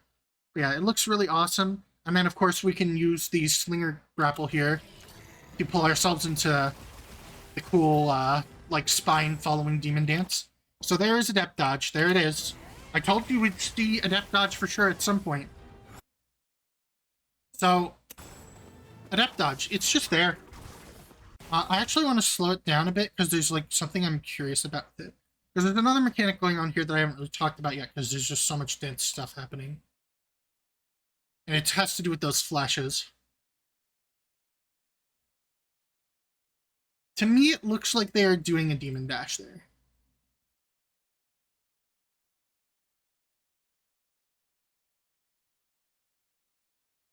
But then again, they flash white when it happens, so I don't know. Just like they're flashing white in a lot of these other clips. So, like, you'll notice that the character occasionally flashes white during a lot of these attacks, generally towards the end of them.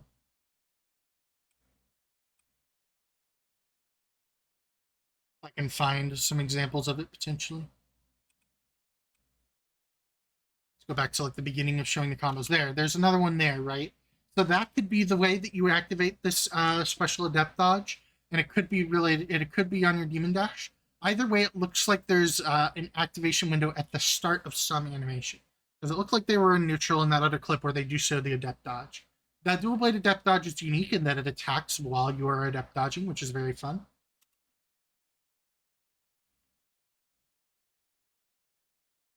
Yeah, who knows? It is like a very subtle thing. It could be a perfect timing mechanic, right? Like Perfect Rush has that, where you have to time it to the flashes of your character in order to do the perfect version of the combo. That would make a lot of sense for dual blades. I think that's probably the most likely thing. I also noticed they flash on this, almost like they enter demon mode by doing that, which is cool.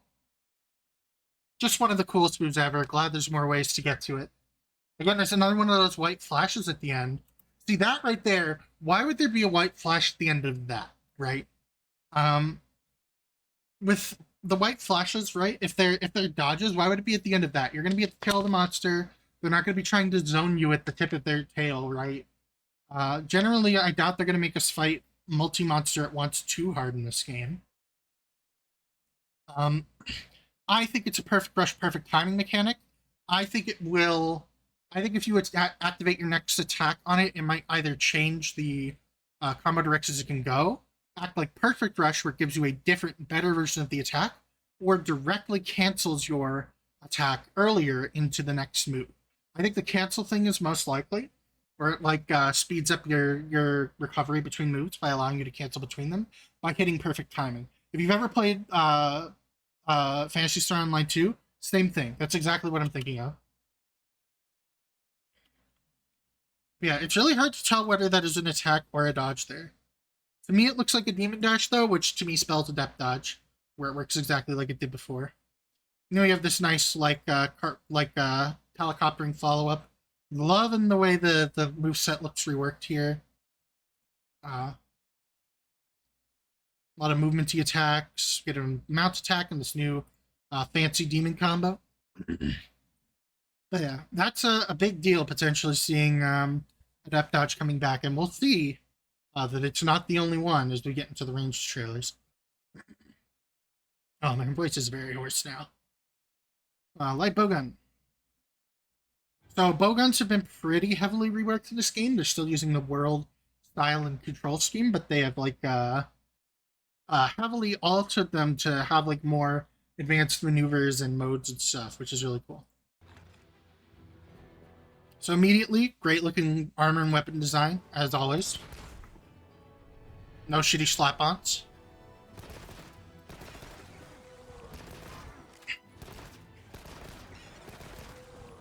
Like it bursts fire as ever. And then we get this. So this is the special ammo in this game. Instead of it just being recovered over time, it also recovers actively on hit. It does both. So spending time, like, chasing the monster and actively attacking the monster is going to give you benefit. This one seems to have like an easier to maintain one than Heavy Bowgun did. Like the drain is lower and the buildup is good. So you're going to be doing this pretty constantly, I think. Also, we could see on the UI here, these shells are special. We'll see what they're for in a minute. These are for these are shells that are used for popping wound points. You like load it in and then fire it with big heavy recoil. The heavy bowgun also has these, but they're like different a little bit. The animation used to load them is different. And then this is your Wyvern Blast. We only get one in this game instead of like 2 or 3, probably because of the new emphasis on the power up mode, which is fine. Wyvern Blasts are cool, but when it's fine, particularly if the cooldown is shorter, right? I'd be fine with that. It also looks like whenever it got hit, that it was always producing the large explosion in the clip we'll see in a second. So this is a big deal. Sounds like 4 or 5 shots, which is pretty crazy. And being able to do it while dodging is crazy. It's very reminiscent of Valor style in GU, where you could do the extra shots while dashing. I love this. I love this to death. So notably here, when they place a thing, they immediately go into a dash. Now, I might be wrong, and it might just work this way in the other games, but we don't see the light bowgun roll at any point during this trailer. It could just be that we dash in neutral now. That has been a thing that other games have played with. It's a thing that Dual Blades does in Demon mode. and in Archdemon mode in other games. There have definitely been a couple Monster Hunter games where you just dash by default. If you could dash by default, that'd be great because it gives the slide more utility as a gap closer. Let's say you knock the monster away, you're approaching, right? You could then like neutrally dash into slide. It'll be really useful if we get slide reload back from World, which a lot of people want. I would like that as well, particularly if it has synergy with the cool new rapid fire dodging mode. Yeah, you'll notice this always produces a largest scale size explosion here. That may just be because of the moves that are being used. Here's our wound popping shells. Mount attack looks really nice. And then there's this new rapid fire like falling and rolling maneuver, like this nice dodge. I think this was a weightier and like more reserved way of putting in the cool like wire bug circular slide where you're circling around the monster as you fire in that game. Yeah, I really like what I see here. I really like what I see here as an LBG fan, as a ranged weapon fan in general, but particularly LBG. I'm an LBG and bow person depending on the game. Heavy bowgun is a rare mood for me. Like GU, I'm a heavy bowgun person because of how Brave works and how fun and powerful that is. So heavy bowgun ain't no slouch either. This had some crazy stuff going on.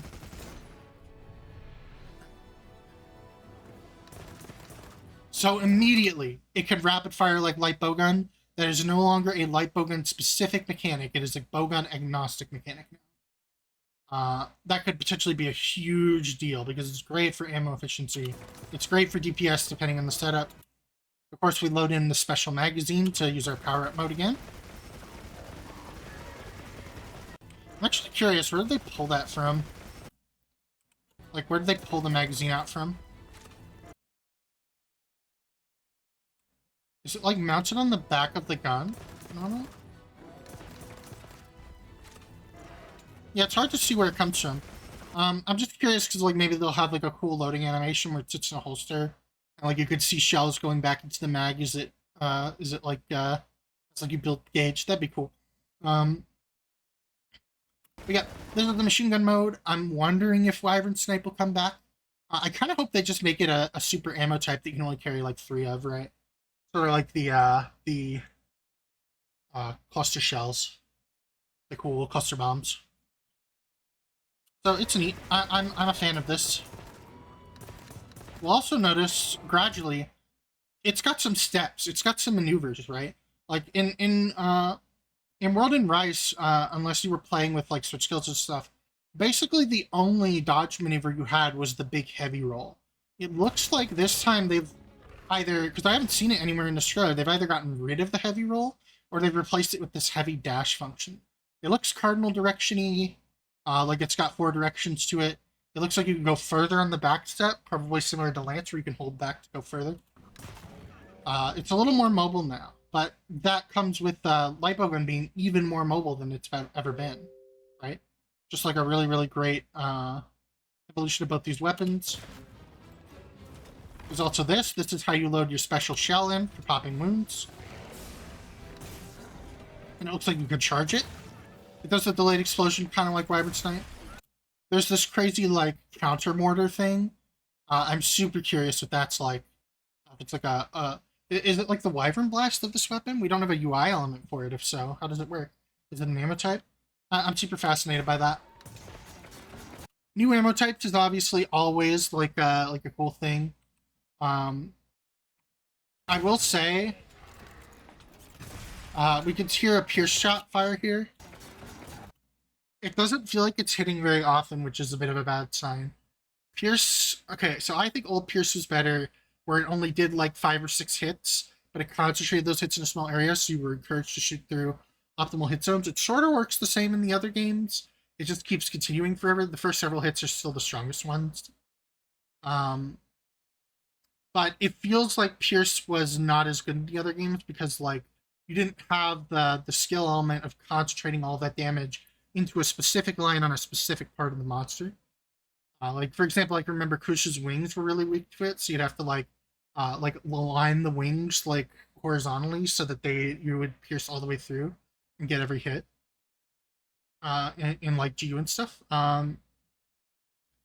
And I also think that there's like a lot of UI clusterfuck with having them keep going through. It seems like having them hit less often would reduce the UI clusterfuck, but also it could potentially make them pretty useless because this guy's entire body has got to be not weak to anything, you know? We see another clash here. Blow his fucking throat off. Love it. And now we have Bow, which is both very the same and very different. It looks more worldish than Rise-ish. Rise didn't make a lot of alterations to the bow, but it did kind of change the way rapid fire works, the way rapid shots work, and how they played into like your optimal DPS rotations. So this is a bit weird and a bit concerning, right? They load in their coats, right? And they have a magazine of them on the screen here, as well as over here. Having to reload coats in the middle of bow gameplay would potentially allow them to let its DPS go crazy, right? Because it's been like the best weapon in both Rise and World. Like in terms of just raw DPS, it's like near the top of the chart, if not the top of the chart in both of those games. This would be a way to slow down its DPS without potentially having to like nerf motion values. I would just be fine with them nerfing motion values and giving us like 10, 20 more power coats, right? I think this is very awkward if we've got to keep reloading it in the middle of a hunt. But you know, we'll see how what they're cooking with it when it comes to the Gamescom demo. You'd still charge, of course. Rapid looks like it works like it does in World, and of course, we have our second appearance of Adept Dodge. Now, having seen it on 2 weapons now, it is very possible that this mechanic could be coming to other weapons and we just haven't seen it. Or it's tied to a specific skill, right? Like, my opinion after World came out was always that they should implement Adept Dodge as, like, either the max version of evasion or as a set bonus for evasion unlocking, right? To get more frames. Like, you max out evasion and it gives you Adept Dodges. I think they could do that with, like, with Adept Guard too, like having max guard. And giving you adept guards for that. Just stuff like that, right? Where mechanics are integrated into skills a little more, but I know that they prefer to keep their skills passive. However, Rise experimented a lot with much more active, like the gameplay affecting skills, right? Rather than them just being passive bonuses. Right? Like they had like the wind stance, which would like improve your cooldowns and stuff. They had the like special defensive skills that would like if you didn't get hit for a while, you would get like a free hit you could take, which was great in that game because that game had a lot of like hyper armor stuff. My voice is dying. The bow also boasts high mobility. You know, shit, it boasts high mobility, dude. Get fucking Adept Dodge. Adept Bow was my flavor in GU, so it's nice to see this come back. It also does seem to give us charge level because the Hunter flashes. It doesn't seem like it gives us max charge level, though, but it does seem like it steps us up 1, maybe 2 charge levels. And then they do this. They do this crazy jump. Right?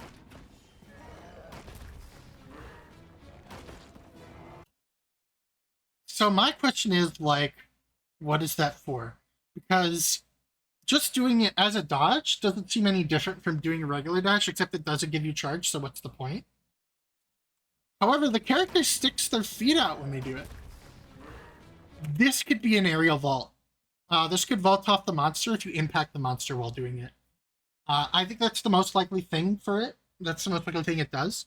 Because remember, Rise did have that cool move where you would like wire bug up in the air and do a couple shots in the air. I think they're reviving that here. They're trying to diversify the playstyles a little bit. I loved that mode because it would let you like do 3 rapid shots and then land and then do power shots. It was a lot of fun. So if they're bringing it back here in aerial form, especially if we get the ability to like shift our positioning when we do the vault, like aerial style works and like the dual blades worked in Rise, that'd be awesome. Again, like there is subtle implication that styles could be coming back here. I don't think so, though. I think they're just taking heavy inspiration from styles and integrating them into regular movesets. particularly adept in aerial. A little bit of Brave too, with dual blades and longsword. Again, Brave longsword is everybody's favorite longsword. It looks like it has a stance that does Brave counter. Um, I'm super fucking excited, honestly. Like just seeing all this. Like, um, let's get through the rest of the boat trailer before I give my overall thoughts, though. Tracer, crazy, crazy cool. It means that you don't have to like, lick a monster's boogers in order to power shot anymore. You don't have to nose stuff them. Because it will converge your power shot shots from a slightly further distance. That also works for Dragon Piercer, which could potentially lead to like some cool like Dragon Piercer stuff where you push it through optimal hit zones by like marking them in a specific way and forcing the arrow through them at like a particular trajectory. Good way to boost up the function of that otherwise kind of vestigial move. The upshot doesn't work like in Rise, it works like it does in World again. I hope that they make it so that it doesn't stagger you anymore. That shit was fucking annoying. People bitch about longswords making people on head stagger. Bow was worse for that in World. It genuinely was. Because the optimal combo was to throw a thing up in the air and then power shot, throw a thing up in the air and power shot. And if you're standing on the head and doing that the entire time, the hammer's just gonna get staggered for the whole time, dude.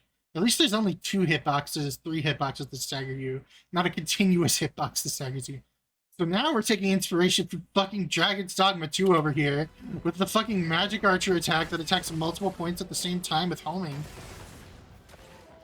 And then it looks like it links into a Dragon Piercer that like detonates those arrows. This is crazy, dude. And then we see that the sneak attack also jumps up and does the downward arrow, like aerial style and the wire bug up jump in Rise. So again, I really think that jump is an aerial vault. I'm almost sure of it. If we have a depth dodge and aerial vault on the same weapon, dude, I would be so happy. Especially because I already love bow.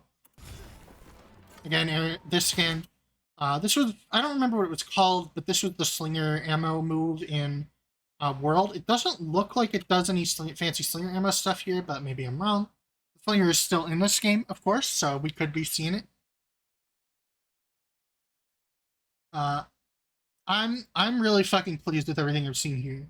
There's so much inspiration taken from GU's styles and Rise's moves and Frontier's moves even. They're just like, they're really feeding off of these alternate cannons to enhance the base game weapons, which I think is just so wholesome after they kind of did the opposite with World, where World was like a really strong return to form after GU. And they like really paired back to basically 4 U movesets with some extra quality of life, right? And a few reworks.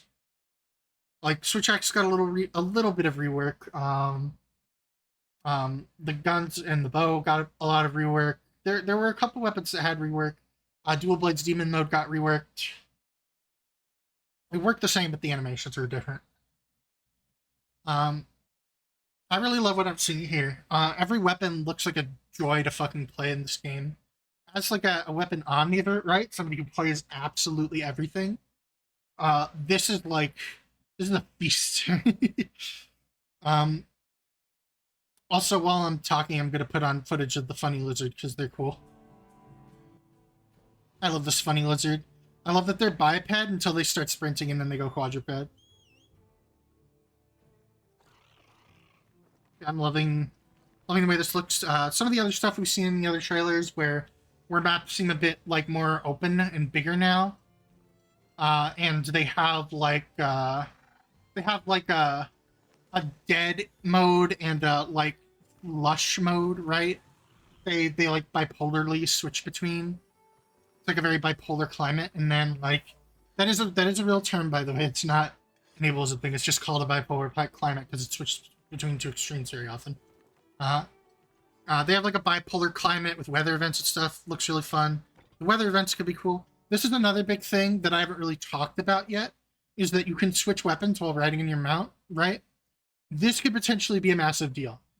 There's a couple things about it. One, can I switch between 2 of the same weapon? Because I would love to be able to do that for bow guns, since they're so optimized towards 1 ammo type usually. If this is how this works, I will probably barely use it, but mostly carry light bowgun, right, as my backup because light bowgun just is a great status procking weapon. I'll probably carry light bowgun as my backup in like every build, unless I'm specifically going for some kind of combined silliness with this setup. We could potentially see in the G rank game too, like a direct weapon switch come into play, sort of like how we had a switch skill switch in Rise Sunbreak. But I like this. I prefer for it to be mount swap because it allows you to swap it in combat, but it makes it a more deliberate action that takes some time. So it doesn't encourage it to become like too complicated. Again, like there's the concern with a lot of games, and I think Rise had this problem too. Maybe Shadow of the Erdtree in a couple places, where these games are getting too complex and kind of running up against the human limits for comfort when it comes to difficulty, and particularly technical difficulty. Part of the reason I like Monster Hunter and that I like Souls games is that they are accessible to people without crazy reaction times and crazy high IPM like lenience, right? Who can input a lot of very complex inputs at once. I have lower than average reaction time and slightly lower than average reaction time, slightly higher than average like IPM adjustment because I played a lot of skate games with really janky inputs, and I could build a complex input muscle memory pretty quickly now after playing a lot of those games. Um, I think that Rise was almost bordering on too high IPM for me, both with its increased general pace and the increased complexity of all the inputs because they were doing everything with the switch skills and the weapon move sets were so complicated, and you had the hold button inputs to activate all of the wire bug moves, and like it was a lot. To the point that it was that I like am playing more World of GU lately, even though I kind of want to play some Rise, just because I don't want to invest that much effort into just basically being competent. Right? The high IPM stuff raises the skill floor, and I think that a low skill floor is actually a big benefit of Monster Hunter and Souls games generally. The skill floor in Monster Hunter is higher because it's less intuitive, right? You don't get a lot of turn during attacks. Monsters behave very differently to bosses and Souls. But both of these games, despite their reputations, have a pretty low skill floor, where it's mostly focused on dodging and picking solid opportunities to attack to be baseline efficient enough at the game to beat the whole thing, right? Um, Monster Hunter introduces a lot of cool background management and weapon objectives and monster objectives into that mix, which I think work great to evolve the formula of like a heavy, deliberate game. But I worry about the high IPM, the high DPM decisions the high DPM decisions per minute. Um, like having to make like a lot of complex decisions in a minute. Monster Hunter's been struggling with that lately. Souls hasn't been struggling with that, but it is like so high IPM and high reaction time now. Particularly, Shadow of the Erdtree was so high reaction time that it was like too oppressive for me. I didn't end up like fighting the final boss legit. I just like kind of gave up. I was like, well, this sucks, and it seems like history proved me right on that. Where people are like, well, yeah, you can learn it and can beat it, but it's kind of boring and the design is shit and it's clearly got all these problems because this boss was clearly slapdash adapted from different movesets that were already in the game. It cancels its attacks a lot. It has weird AI behavior. The thing is uneven. The camera sucks. It was just like it was a very unpolished boss, and it has this problem of expecting an absurd reaction time out of the player, uh, absurd high IPM and input precision. Like it's something that Souls games have been getting more lately, and Monster Hunter is potentially leaning into more. Where like a lot of Souls bosses now will do double hits specifically to force you to roll more precisely, and I think that is starting to get to a level where it's uncomfortable to the average player, right?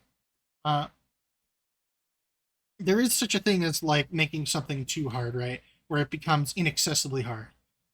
Before Souls, like a lot of difficult games were very inaccessible, like top level Devil May Cry, highest difficulty Dante Must Die gameplay was pretty inaccessible because it required extensive game knowledge, really good gameplay, never getting hit, using defensive mechanics correctly, and extremely high IPM and low reaction times.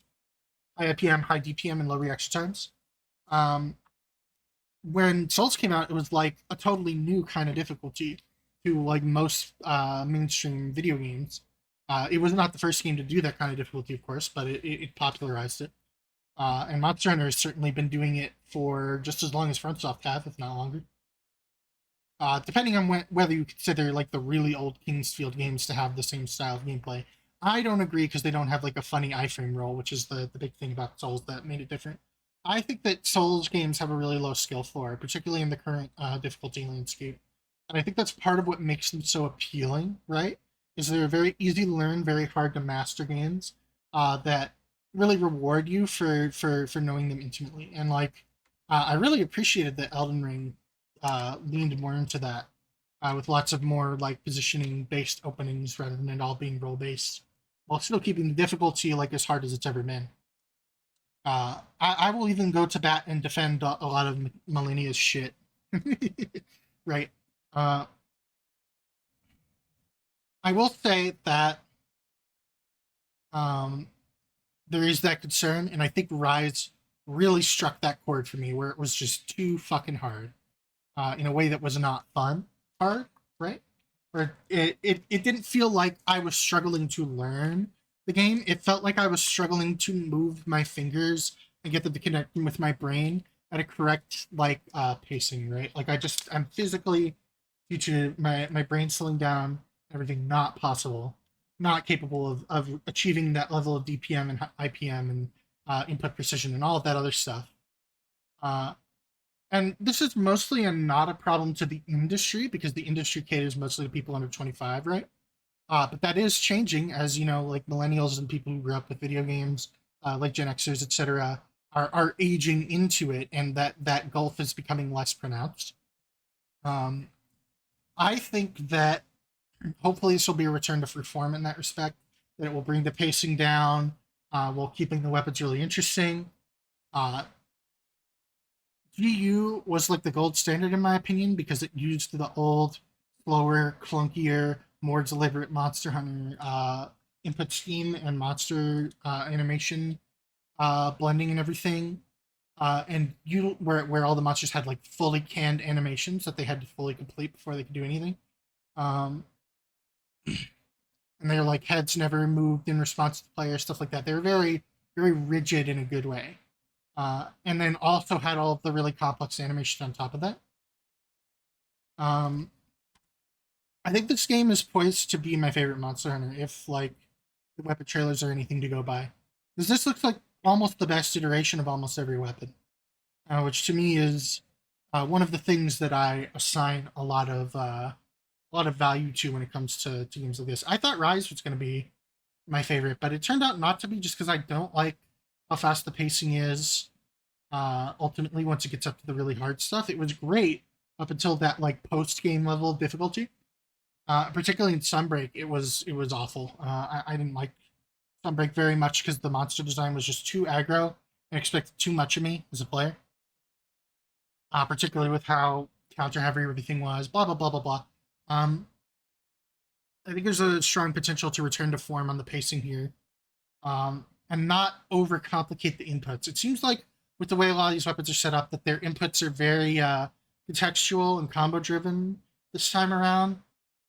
Like you know, there's like the devil trigger modes and um, like a lot of attacks that are new chain out of other attacks, stuff like that, rather than just being added straight up to the move set. Um, which was part of the problem with Rise, right? Because between Wirebug moves and all of the new moves and switch skills being added to your move set, the input scheme on a regular gamepad was almost not dense enough. And that would lead to even more problems where you'd have to do double inputs for certain things. You'd have to do a modifier input and then a regular input, right? And then that would further increase the IPM, and it became almost two character actiony for me. Again, particularly in Sunbreak, base Rise wasn't so bad. Some of the post game stuff was a little rough, but still manageable. But then Sunbreak was like just way too much. Iceborne for me, I disliked Iceborne for similar reasons, but it's more because the monster pace increased, but the weapon pace didn't increase along with them, which is a normal G rank thing. But the G rank increase in Iceborne was a little too much for me. But that's also with the caveat that all of the best weapons in Iceborne are farmed by grinding all of the worst monsters in Iceborne. So like, big pain in the ass. And apparently Fatalis is good. I'm like going through and finally sampling the post game in Iceborne now. When I after I fell off of it, years ago initially, when it came out. So yeah, like I'm really pleased with what I see here. I love that they're integrating classic adept mechanics. I love that I see influence of other styles in here. I love that I see influence from other games here. I love that they're trying to really evolve the way a lot of these weapons play instead of just like sticking to their guns on things. Uh, Being able to move while entering certain animations, tons of quality of life across the board for all of these weapons. God, I love this bird. The bird is so good. Show me more of the bird, please. I don't give a shit about the slinger. Show me the bird. Yeah, bird. Lizard, bird lizard. Anyway, my voice is totally wrecked after doing this twice today. So I'm going to get off and I'm going to upload this as a VOD just so I have a like quick like way to reference my own thoughts about it, have them all in one place, right? And something maybe to go back and reference and poke fun at once the Gamescom shows are out or I've played the demo, etc. I'm really excited for this one. I was not expecting to get caught up in the wild type because I was like very burnt out after Sunbreak on Monster Hunter. But I'm really hyped for this one, and like the timing is good, right? Like if I don't play too much Monster Hunter between now and like early Q1 2025, I have a theory that they're going to try and release it on the same day they released Monster Hunter World in 2018, which would have been January 18th, I believe, something like that. Uh, the timing works out. This would be about like 5 months in advance, which is about right for the weapon trailers. The demo will probably be in a couple months from now. It'll probably be the exact same thing as the Gamescom demo. Here's hoping the PC port runs okay because, dear God, Dragon's Dogma 2 did not. But since they're not doing like a big complex web of NPC schedules, hopefully it'll be fine. Once you're out in the wilderness of Dragon's Dogma 2, it mostly runs fine, right? And other games that don't have really complex AI scheduling that eats up your CPU. Oh, my voice is dying. On the Reach for the Moon engine, do have very good performance. So I'm hopeful. I do see some nice visual effects coming through here, right? I'm in the game like getting a bit of a facelift, looking a little less muddy with these higher resolution textures and everything. The volume lighting looks much cleaner in this than it did in previous games. Hopefully they have like the performance and graphics settings sorted on launch, the quality of life settings and everything, because they definitely struggle with that. Where like both World and Rise had like PC settings issues. Well, not much as Rise. World had the old engine PC settings issues, and then later it got like DLSS, and it removed Denuvo, so that was like less of an overhead. Scared of Denuvo with this one too, because it also affected Dragon's Dogma 2, but it seems like Capcom at least remove it. In terms of other concerns, Capcom have gotten into this habit, right, of selling items, in-game items that give a material advantage, which is not pay to win. Pay to win specifically applies to games that have some kind of competitive element. Doesn't have to be necessarily direct player on player PvP, right? But they need to have some kind of competitive element for it to be considered pay to win, in my opinion.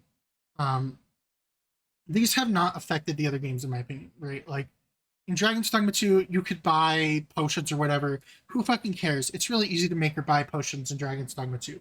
They're just doing this like to fill an obligation to their shareholders, right?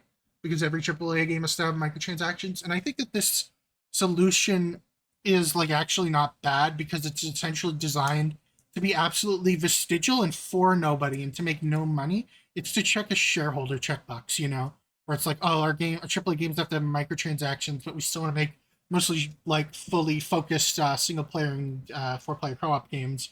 So they're like, okay, we'll let them buy like the shittiest item for a price that nobody would ever buy it at, so that we can tick the box, but we're not exploiting our players, right? I think it was way overblown, the anger about it with Dragon's Dogma 2. I think it was just people looking for something to be mad about because the performance was bad across the board for that game. I think that they might do the same thing here and that it might get some backlash for it. The Dragon's Dogma 2 version of that discourse was like so overblown, dude. It was like people were like going like, I do not want to support a pay-to-win game in my element of my game. I do not want to support players buying a material advantage in the game. And even like Pirate Software, who I generally consider level-headed, thought that about Dragon's Dogma 2. It's like it's like a potion. You could buy wake stones, right? Which was a little concerning. I don't like that you could buy wake stones, but like I also don't care because nobody would. Like maybe some like rich asshole, right? Who like it just doesn't feel exploitative, right? There's a shop on the main menu of Dragon's Dogma 2, and otherwise it doesn't appear. I would have a problem with it if you died in Dragon's Dogma 2, and then you'd like go. It would be like, would you like to buy a wake stone for $2.99? Right? It doesn't do that. It's just on the Steam page, and there's like one button for it on the menu. Again, they're trying to suppress their own stupid shop mechanic. Uh, it's one of those things where like it's a compromise that developers are making to keep their games as pure as possible and free from having these things influence the balance and everything. There was a similar story, right, with uh, oh man, oh my voice is hoarse and my brain is slow. They're trying to prevent it from like having an overt influence on the balancing of their game, uh, so that they can keep making the types of games that they want to make while keeping the shareholders happy, which is, as we know, kind of an increasingly tenuous problem. I think that frankly, they should avoid the discourse altogether this time. I think that they shouldn't do it at all for this game. I think even like selling potions and max potions or whatever would be a really bad move because the backlash for Dragon's Dogma 2 was already bad. It wasn't as bad for Resident Evil because those were truly fully single player games. If they sell demon drugs, that could be like a thing like, oh, you could pay for more damage in this game. And but only for like, the first half of low rank because then you have the resources to just farm a near infinite number of those um, with the farming systems that they have.